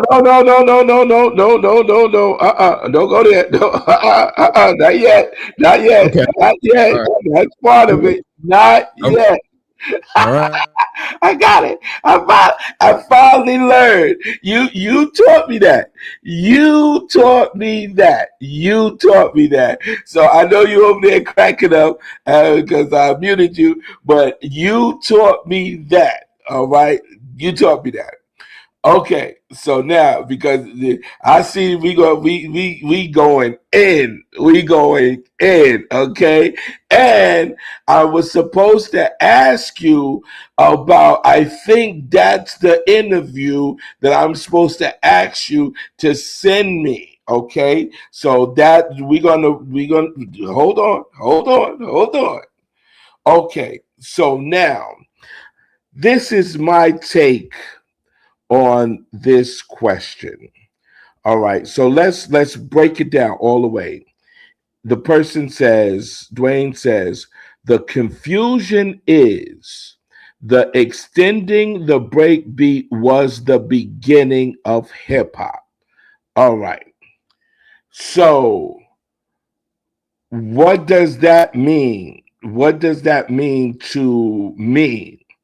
What that means to me is that the break beat, whether being extended or not, was what we wanted to dance to and talk over. That's just the basis of what we wanted to create. That's number one. The next part of the question. So how could you tell the difference between a so-called hip hop party and a regular party black people make? Okay. So I think right there in that part of the question is exactly what we're going into now. That word hip hop. Okay. So we can look at it a couple of ways. And Ref, I want you to save this. I want you to save what I'm saying so that you can definitely reply to it. So I think the confusion is a hip hop party and a regular black party the same? See, that's where the confusion is. It's not about the break beat. It's not about what was dancing. It wasn't about who was doing it. It's not about that. It's the words hip hop and regular party black people make. So there is where the confusion comes in. Okay, that's the exact confusion that is there. Now, we can say that black people were doing parties since the beginning of time. We can say that. We can actually say that black people were gathering amongst each other and celebrating and fellowshipping and all, we can say that from forever. We can say that black people were partying way before you call any of the genres of music, any name that is cornered for a genre, right? But where the confusion comes is separating what we were doing that made it a different kind of black people party. That's the difference. The difference is that when Mario's a black space, but I just have to say his name. Mario, the Black Spades, Little Rascals, Little Drummer Boy, Little Lester, Little Keith, Young Black, I could go on. When we decided to only use the break beat as a source of what we were dancing to, a source of what we were talking smack over, that's when it became the creation of what we were doing. That's the only way I could put it. Not being named, not being this, not being that. It was the creation of what we were doing. So I think by and Ref, you're gonna have to jump in when I give it to you. But I think that the confusion starts with the name hip hop and regular party black people make. All right, so I'm getting ready to give you the floor. A phase. Now we're not gonna be naive now. We're not gonna be naive around here. I know exactly what Dwayne meant.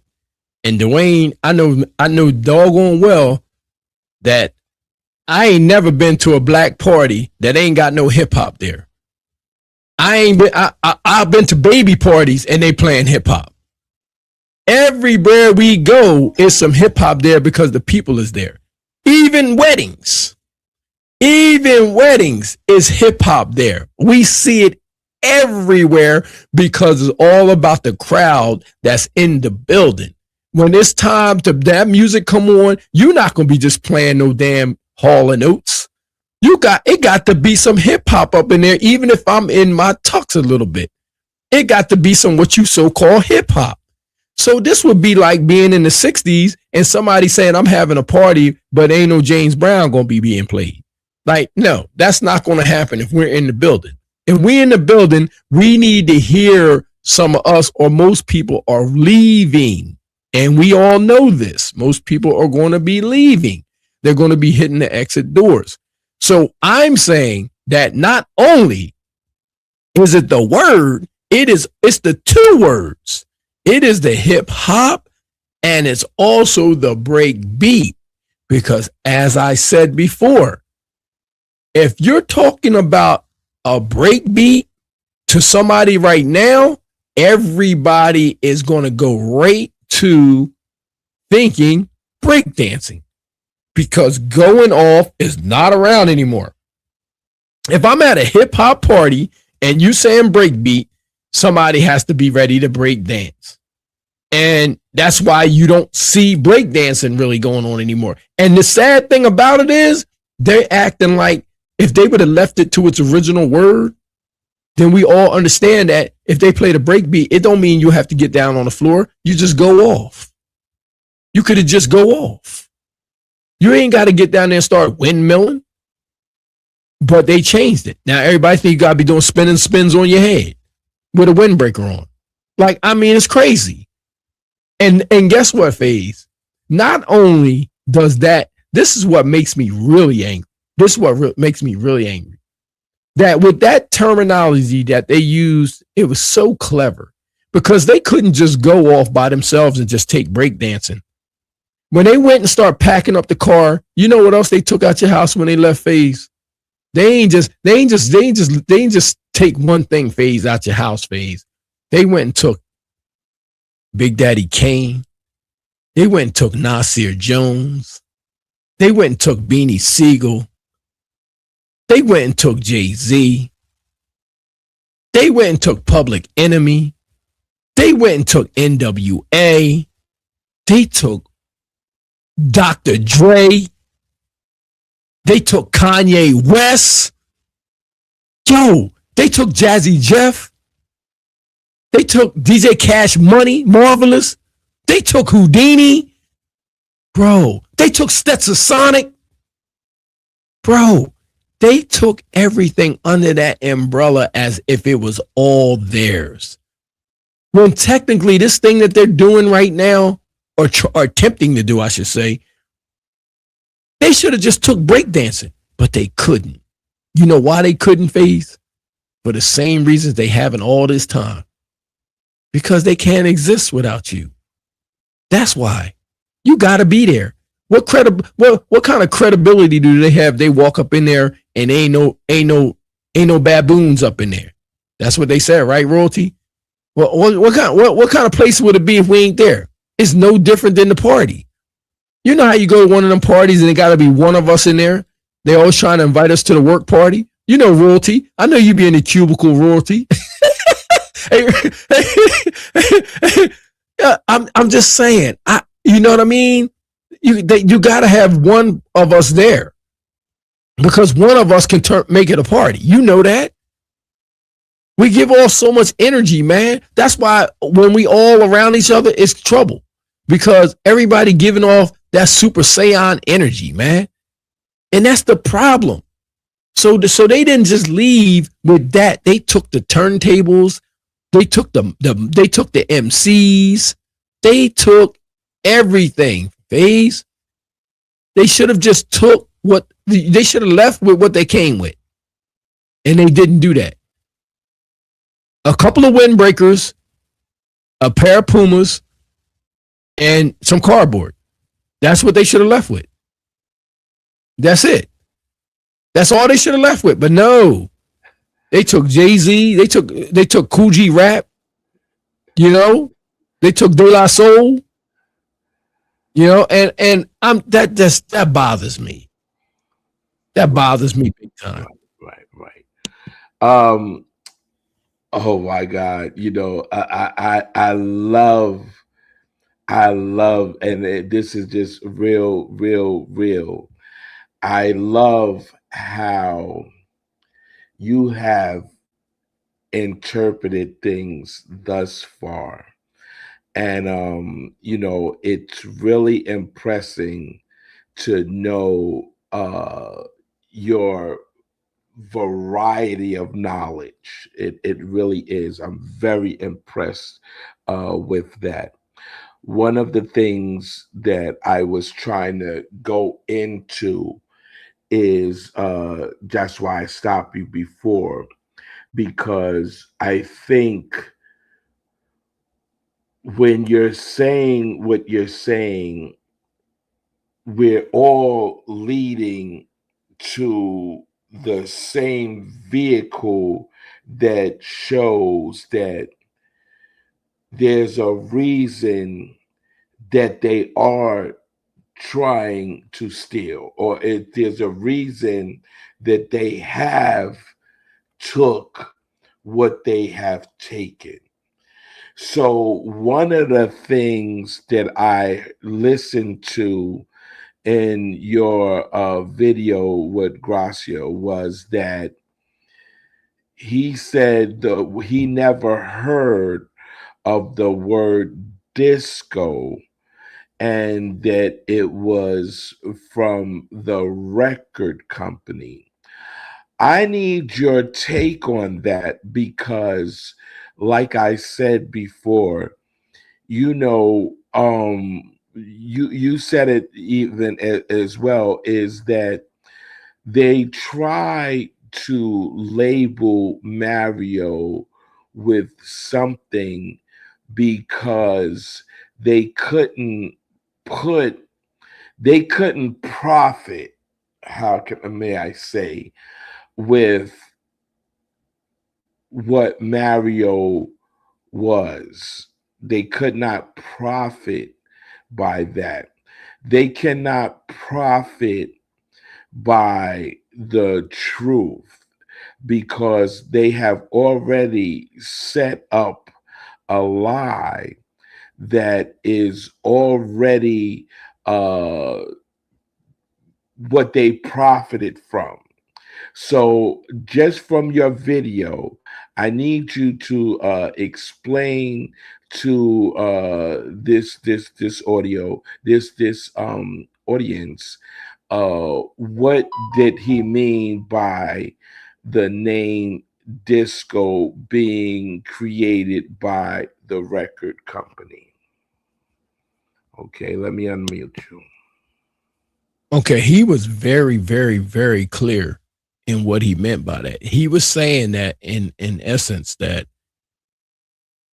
back then, if you guys remember when I did the Hip Hop Bebop live video, that man Paris explained how he took his record to the club first, where he met Madonna down there. They used to call her Skank. And he said how people, including Madonna and all of them, used to go to these hot parties because people like Calvin Klein was in there. People like the artists, some of the best artists in the world was at these parties. Very rich people was at these parties. And if you wanted to get on, you had to take your record or your whatever you done created, you take it down to the club, and if it's popping in the club, then everybody's going to want it. The problem that the record labels had is if they wanted to promote these people's albums or their records, they would have to pay the radio stations. They didn't have to pay the people in the clubs to pay it. They was getting free promotion down there. So once they got it and got that promotion and it was bumping in these clubs and all around the world and this, that, and the other, they slapped a label on it, something that he didn't even know what the hell it was. He didn't like it because he didn't like the music that they wanted to play. He said that out of his own mouth that he was playing everything, even Sugar Hill Gang. He said he wanted danceable music and it was hot. So he was playing rap. He said, I was playing, he said he might have been one of the first. He said he was playing, when it came out, he was playing it.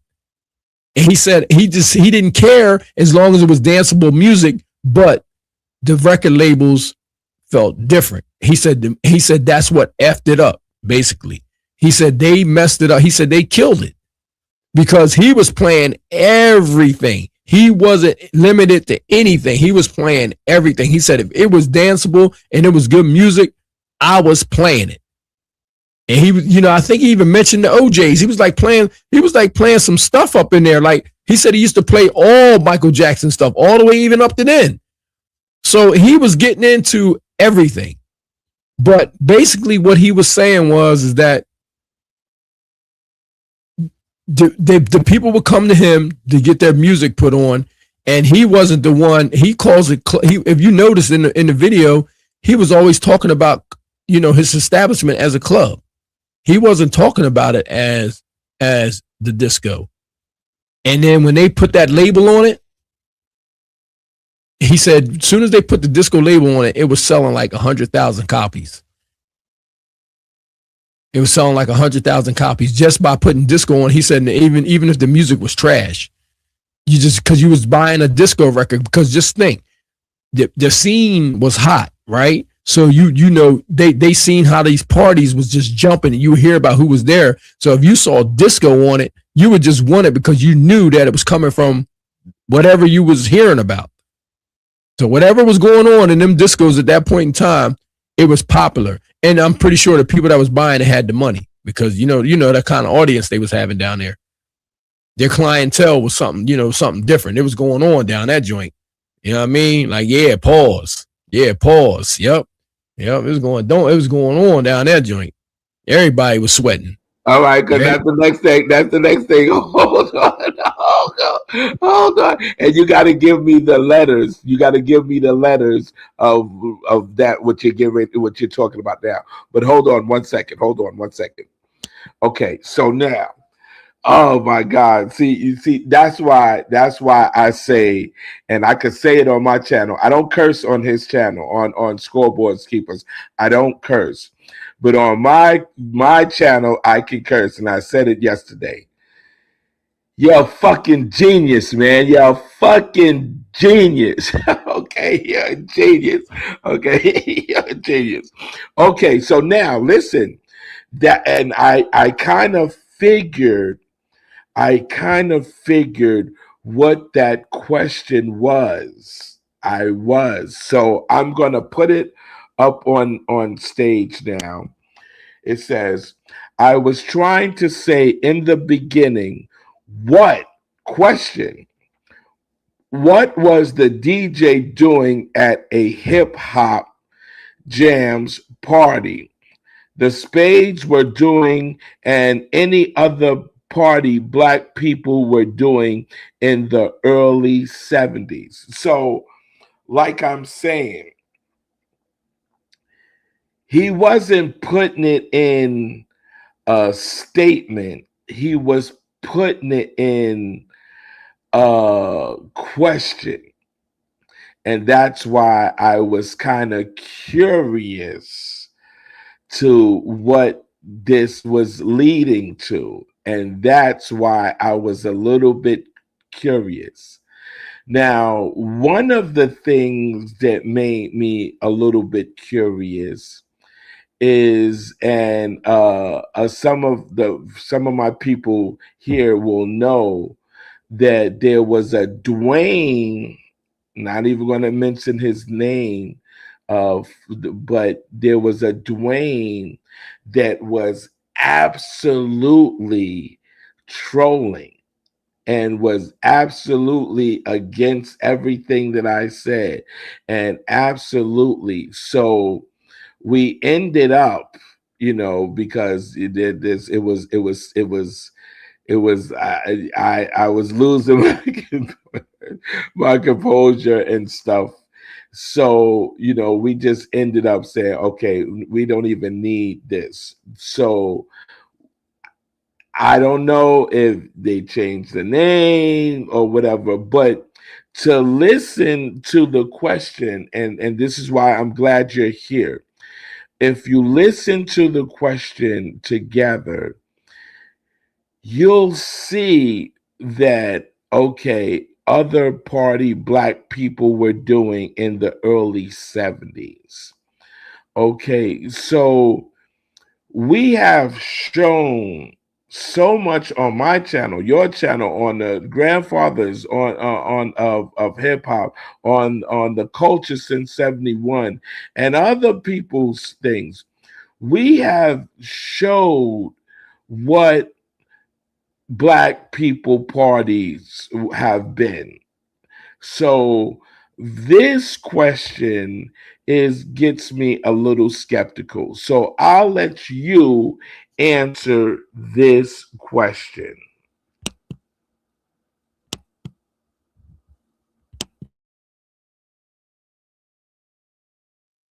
Oh, this is very simple. This is a very elementary question. This is very simple right here. See, he was trying to say in the beginning, what was the DJ doing at the hip hop jams parties the Spades were doing at any other party the Black people were doing in the early 70s? See, you got let's just read this out loud, and I want everybody to listen to it. He says that I was trying to say in the beginning, what was the DJ doing at a hip hop slash jams party the Spades were doing and any other Black people were doing in the early 70s? Well, here's the thing, right? First of all, there wasn't anything going on. This is what makes the Disco King DJ Mario separate from everybody else, because there wasn't anybody really doing anything outside like this, like he was doing. That's first and foremost. When he came outside, you were being introduced to these jams that was going on outside. This is why everybody was racing to go down there to see what was going on. One, you had to have a system to even go outside. You wasn't going outside with your little transistor radio, were you? No, you had to have some big speakers. You had to have some equipment, some turntables, and guess what? Most importantly, you had to have some electricity. So if you didn't have electricity, you didn't have nothing. So everything that you're witnessing is innovative and creative. It's going down. We're all being introduced to something, and it's not yet called hip hop. It's called jams. Right? It's called jams. So he's doing something very innovative that people didn't even know how to tap into this light pole or whatever this was without getting electrocuted like Ramon.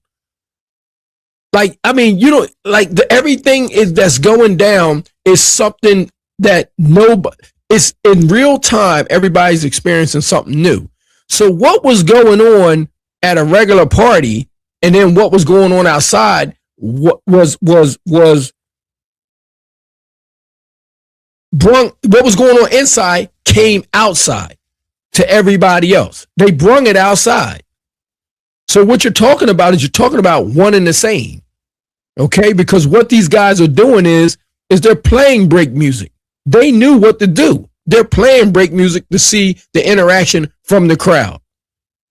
So everything that you're witnessing going on outside at these jams is all something new. It was new to all other cultures, and it required a DJ.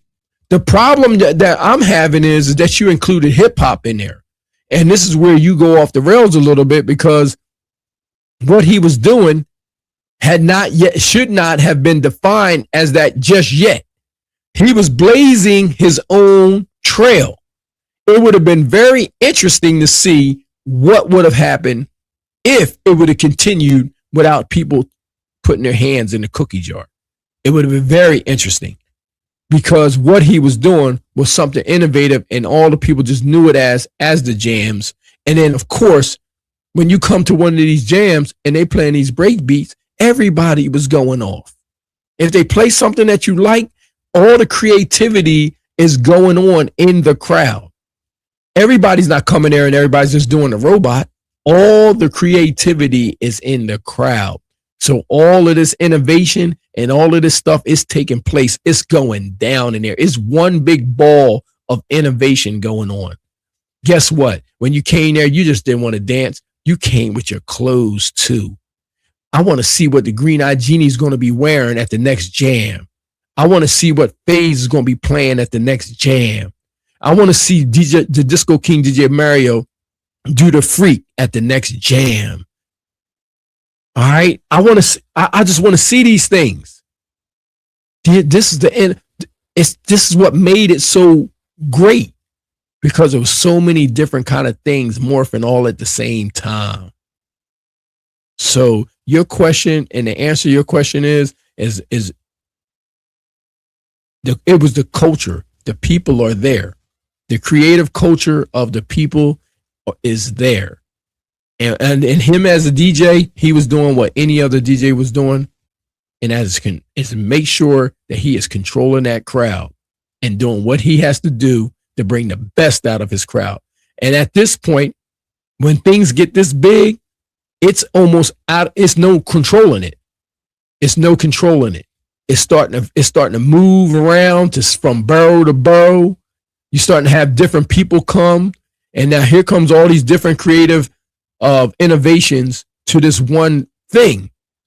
And it was so innovative that here comes Kool Herc over there in the bushes watching the Disco King DJ Mario. And I seen Africa Bambaataa looking over Mario's shoulders to see what records he was playing. That's why he was carrying the record crates. He was probably peeking in Mario's records. Ain't no telling what he was doing because he didn't have all that music. I'm going to leave it at that. Okay, and it's interesting. It's very interesting that you said that exact part right there. And I'm going to tell you why that is so interesting. So remember what they were talking about as far as record pools. Now, I actually remember the record pools. I remember when they first started the record pools. I totally remember. And I used to get so like, thank God. I used to I had to explore the record pools, and I would get so mad and so angry that they would send me all of these records, and I would have all of these records filling up crates, and none of the records were the records that we wanted. And I'll say that because not even a lot, record pools, especially at those times of the record pool, would be records that they're trying to break that haven't came out yet. Okay. And the breaks that we wanted were the records that had already been out, sometimes years before. And so the record pools could not give us those records that came out already. They would only be giving us promotional records that are coming out. So when he said that, I related to what he was saying, that there were a lot of junk records, but those records were, especially whatever pool that you were with, because there were a lot of pools back when they first came out. So, I don't know the letters, and it's just something that when you say pause and all that, I don't know the letters of the people, but that music was basically, and this is just real, for that community, the community that wasn't us, can I say? And that community was, listen, if you know anything about New York, and you know anything about the village in those days, see, they don't. It wasn't as span. It wasn't as open as it is today. But back then, that was the community was in this village, and so now you have to realize the people that were exploring in the village and were exploring just like the village people, they ended up trying to bring that element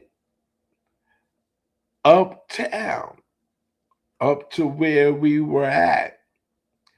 And so that's why when you see a lot of the groups that are groups or whatever, you see them wearing some of the attire that that community was wearing.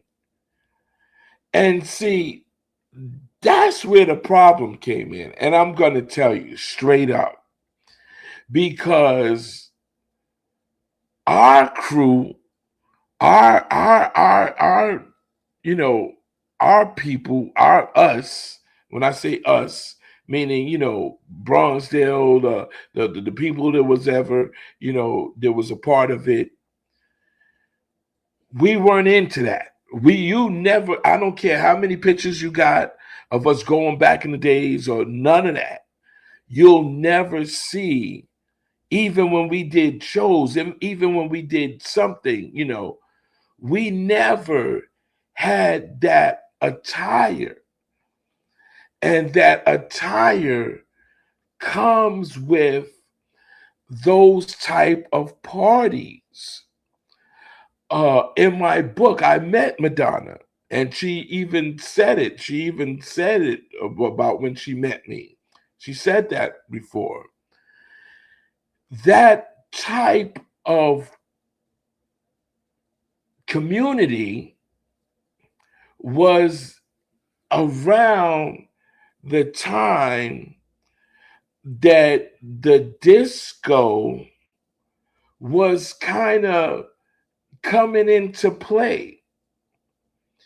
So that's why a lot of times we have a problem with the word disco, because it kind of, you know, familiarizes uh what this whole thing is with that community. And I'm sure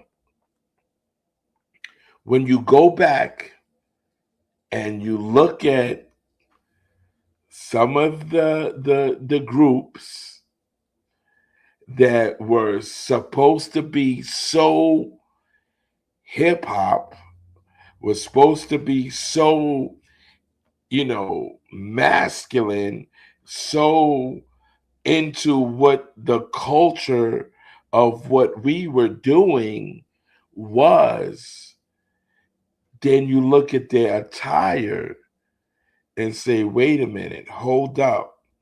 There's something different with that.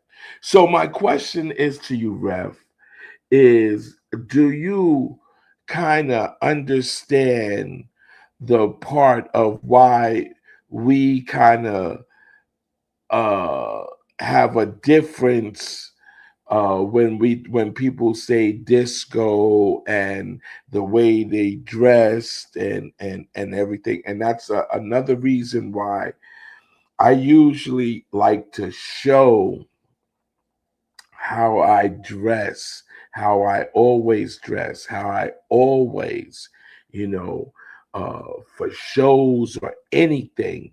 You know, those were shows that we did when we did in front of thousands of people. Those were shows. You know, those were concerts that we did in front of thousands of people. So the question to you, Ref, is do you see the difference in what he was talking about and the difference at those times and those years, that disco would have been whatever it was? Do you see the difference in what they were doing and what we were doing? I absolutely see the difference. I absolutely see the difference. I see the influence. I absolutely knew what was going on. But guess what? I also know this, that the money was down there. And, you know, when people trying to get paid, you know, we hear things about, you know, what goes on around. But at that point in time, you just think about what people were doing in that point in time to get on. I mean, there's probably some crazy things going on for people to get on back then. And probably not a lot of difference than what goes on right now. But back then, to really get on, you had to go to them places, rub elbows, maybe not even knowing what was going on. Maybe not even knowing what was going on until it was actually right there in front of your face. But as far as that,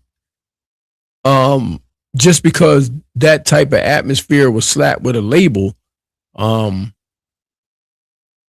just because that was slapped with a label, don't mean that everybody was participating in that.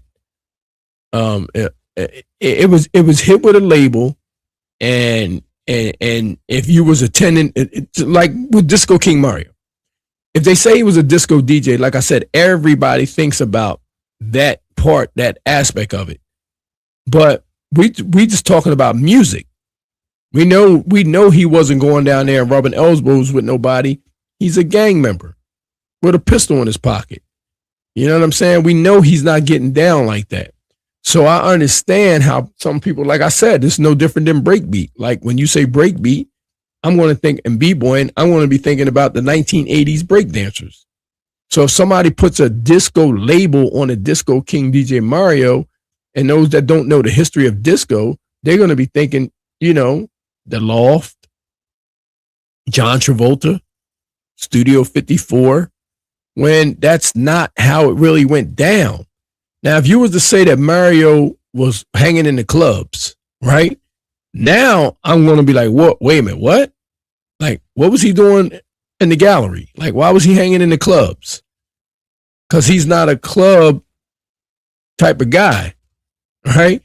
So if he was hanging in those clubs down there, I would say, okay, I'll get it. But we all know that this disco and how this disco name came about, it has some question marks by it, because it came with people that was trying, it came with an agenda, a monetary gain agenda. So yeah, they not letting Mario in the club with a fedora on and you know, shearling and a pistol in his waist. He not getting up in there. Like I mean, they just not letting him in. He not getting up in there. He not getting up in there. They're gonna stop him at the door. But this disco thing, like I said, it's interesting for a lot of people to look into, and just to see if they could see what I see. Like I said, it's not. When they said disco to me, I wasn't thinking John Travolta or Saturday Night Donna Summers. I wasn't thinking that. I was not thinking that at all. Even though we know that's not him or how he got the name, but what was going on down there at that point in time, it would be impossible for somebody to get on. We even see a little bit of that in, what was that? What was that movie? Oh shit. What was the movie that came out, the hip hop movie that came out, where the boy goes in the back, the graffiti boy, is that Sonny Carson? He go, nah, no. It's not B Street. You know, he go in the back. You know, he trying to get his art off. They take him downtown to these people so he want to get his art off, right? Are you talking about Crush Groove? Nah, not Crush Groove. Royalty, you know what I'm talking about? First Class, you know what I'm talking about? Where the graffiti boy, he trying to get his painting off, right? So they take him downtown to a party. I think it was which nigga was in there. Fat Five Freddy was in there. Fat Five Freddy. What's the one, Fat Five Freddy? And then she, you know, he go in the back and the woman tries to seduce him. She like feeling him a little bit. He from the hood. He go in the back. Wild Style. Yeah, I think it's Wild Style. Wild Style. You know what I'm saying? He go downtown. Here he is a graffiti artist. He go down there with all them rich folks down there. And he go in the back. They give him a little, you know, try to give him a little champagne. And the dude, he walk out the room, and then he back there with the old, you know, the older lady. And she like kind of feeling him. You know what I mean? Like that's he went downtown. They show you right in that movie. He went downtown. And in order for him to get on, you know, Fat Five Freddy was making the connects and all of that, you know, and they took him downtown on the A train. You know what I'm saying? And that's where the money was. So I know some people went down there. Not everybody. You had to go see them people. First of all, some of them places was private. So if you was down there, you was up in there, you knew somebody. So we ride by and we look in the window and we see you up in there, we know you know somebody. We're going to keep on going, but we're going to tell everybody when we get back to the hood. When we get back to the hood, we tell everybody. Yeah, we telling everybody. Yeah, we telling everybody when we get back to the hood, bro. I'm telling you right now. All right. Okay, so right here, wait a minute. It's okay. So First Class Citizen says Vase met Madonna. Did I hear that right? Yes, you heard that right. It's in the book, and I'll tell you actually in the book what happened, and I actually have you know what she addressed and said. But one thing that I was looking at on this scene that this Grasso a video interview. So Jelly Bean Benitez, all right, he was into a lot of that sound, and oh man, and Jenkins and all of that. There was a crew of them that were into this thing. And Jelly Bean, you got to do the research on him, was with Madonna. And so Jelly Bean actually did the remake. Well, it wasn't even, yeah, it's the remake of The Mexican. Okay. And he did the dance version, well, their dance version of The Mexican. Okay, so now you're gonna see some things, but like I said, you have to get my book so that you can actually hear what that introduction was and why that introduction was. But yes, I met Madonna, and some of you people from Bronxdale know some of the things that actually went on in that area of the village. Now, one thing, and this is something that people don't get either. There was a time, I don't smoke weed anymore. I don't smoke weed and I don't drink. There was a time when we could go to the village, to the 14th Street and whatever. You guys know. And they would be in a helicopter and throw weed out of the helicopter onto the field. People would just go down there just for this day.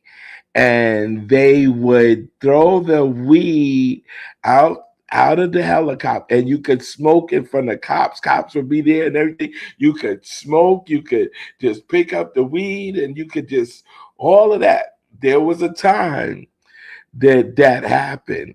Now, I don't know how many times that did happen, but a lot of people think that that's a myth, that didn't happen, but it really happened. It really happened. And so, a lot of times people don't understand that being down in that part of New York, it was, I guess, I don't know, it was a different vibe, that you could be in the park and you could see anybody, like any of these stars. You could see Cher, you could see any of these stars, like there, like it was nothing, like it was nothing. Oh my goodness. And so at that time, just like Ref said, to get on, you would have to go and not bump heads, but, shake hands with the elite, because they're the ones that had the connection to say that this is what goes. So when I say us, we didn't do that, that's probably why we have, you know, talented people now that never got on, because they were not willing to sell their soul. They weren't willing to shake hands with some of these people.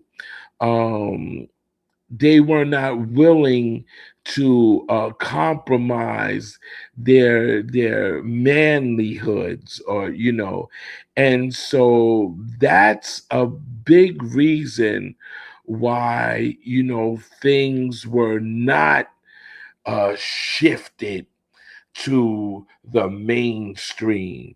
It wasn't shifted from what we were doing to it to be popular. It wasn't shifted because we were not gonna be getting uh um we were not gonna be getting interviewed by these people, because we we're straight up, like, and then there was a word that we used to say that community was totally against. It was totally against that.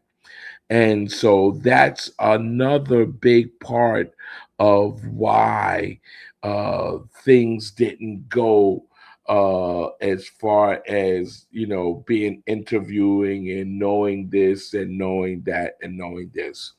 Okay, I'm not going to stay that much more longer, but I just want to go back to your video where they were talking something about these clubs, the loft and these clubs.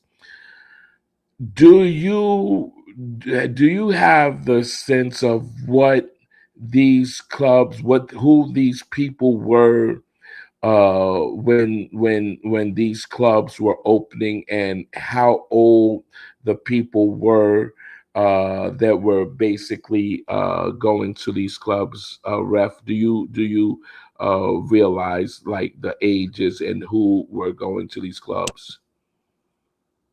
I can tell you right now, it was some illegal things going on down there. It was some illegal things going on down there.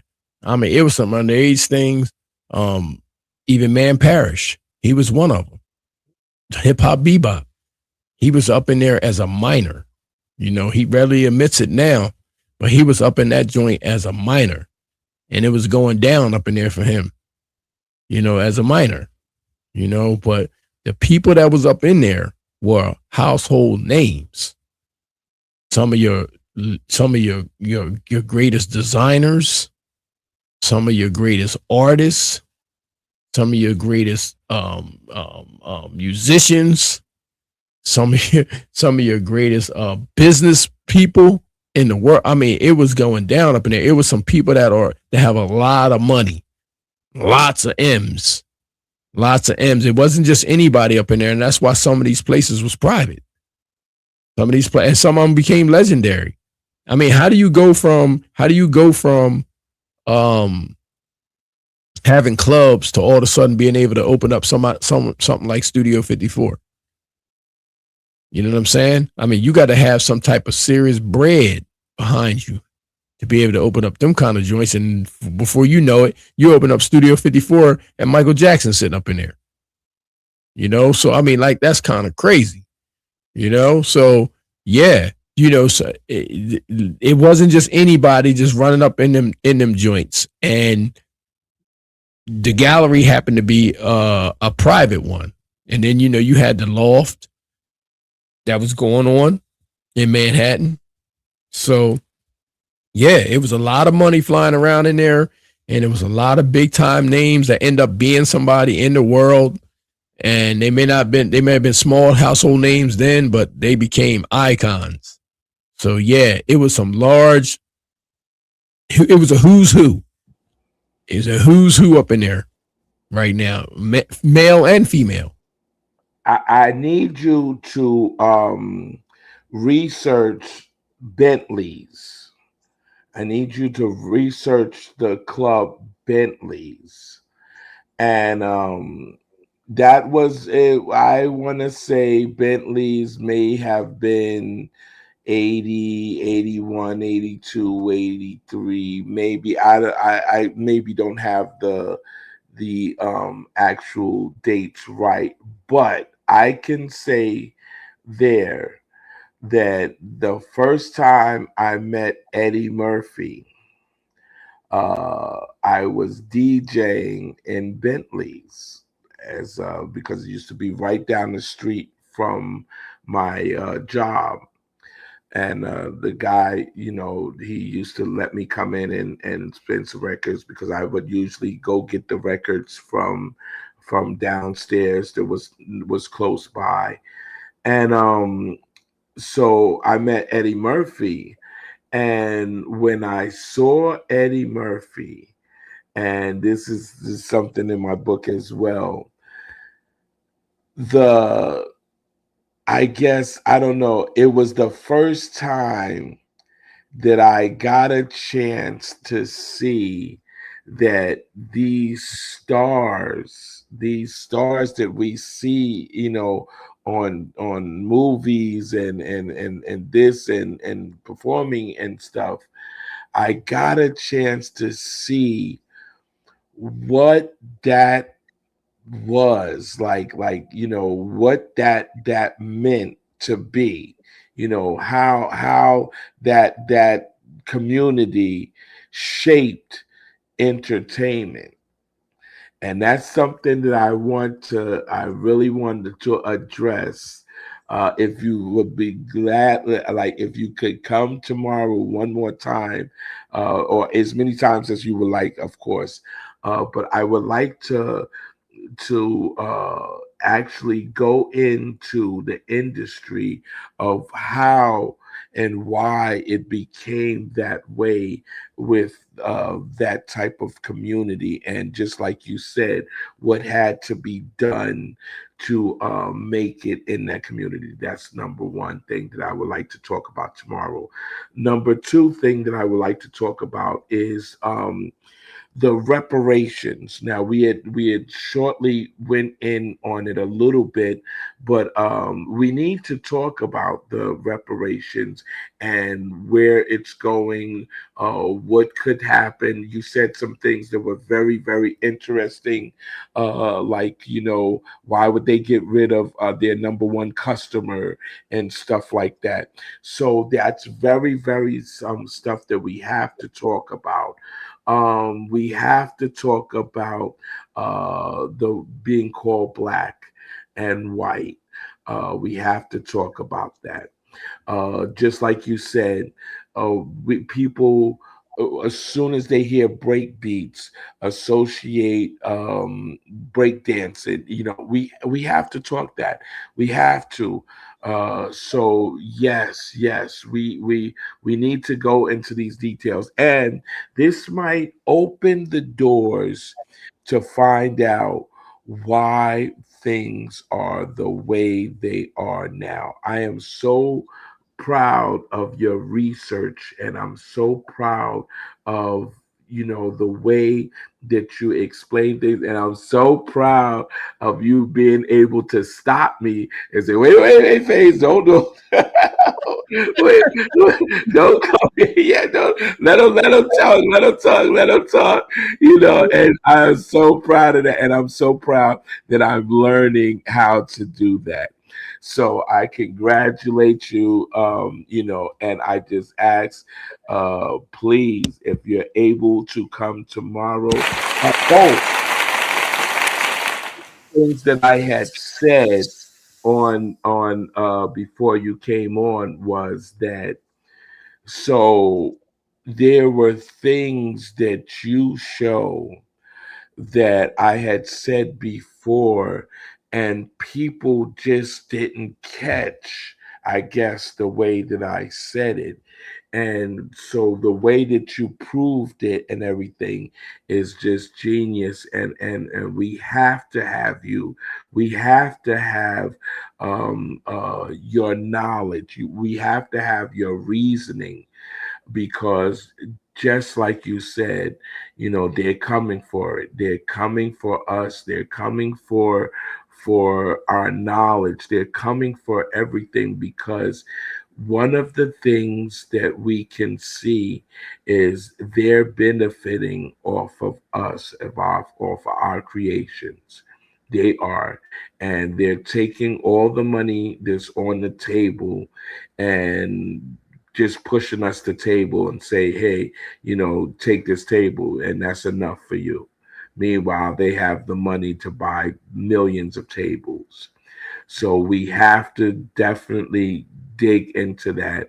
And I appreciate you so much. If you can put your information up in the comments, and we're gonna wrap it up. We're gonna wrap it up. Okay, did you put your information up? And also, I would like to say this now. So my page is not monetized, right? And so the only way that I can keep it going and can sponsor us, and also Mighty Hebrew has my number. So please, I'm telling him to please give you my number, so that we can definitely build and make some things, because Okay. you were saying something that I've been saying a lot for a long time. See, you see his hand, Yep. his hand, right? Now, if I just do like that, that's nothing. If that's nothing. But when I put all the fingers together, Yes. make this fist, it's Hmm. more powerful. Most definitely. And that's what we have to do as a people. Everyone else has done it, but we're the only ones that don't do it. Yeah. And then wonder why we're weak. Because we Hmm. are. We're weak. Yep. We're weak. So I really appreciated that you said that. And let's do it. Let's not just talk about it. Let's be about it. Okay.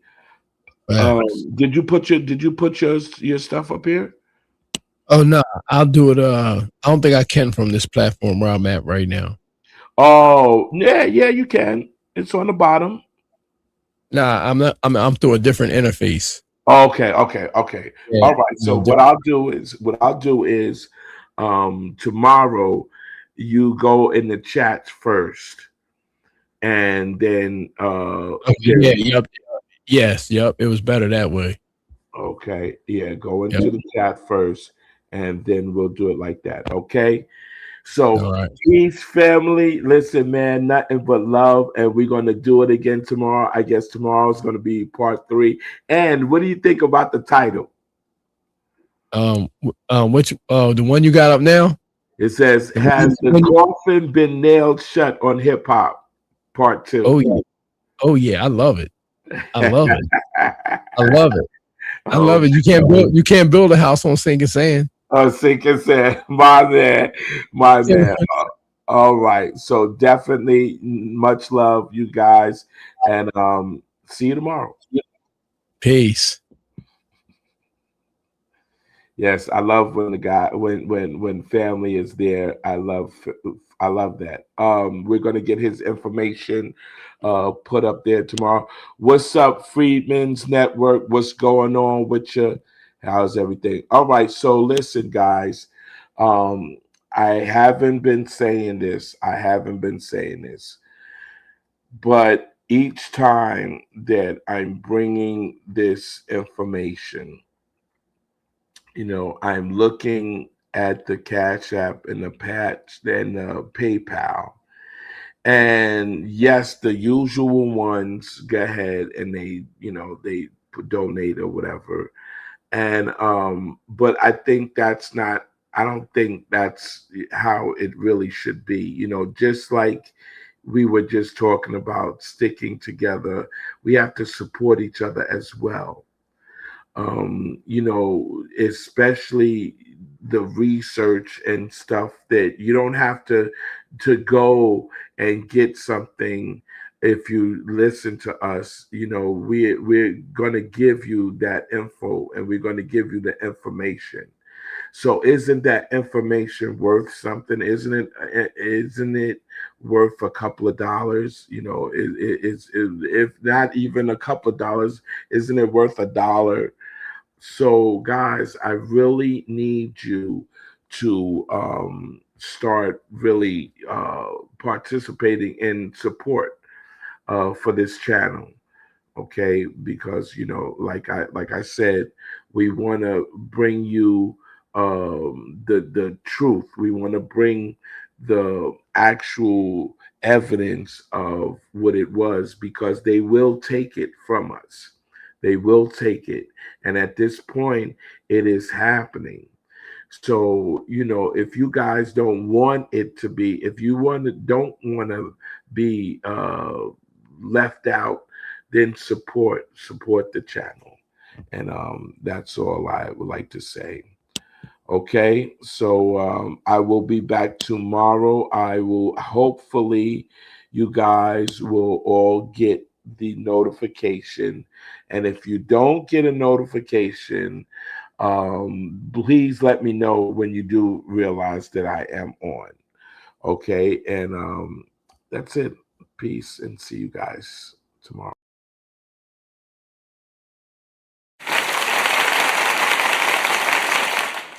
Colonel Jessup, did you order the code red? You don't have to answer that question. I'll answer the question. You want answers? I think I'm entitled. You want answers? I want the truth! You can't handle the truth!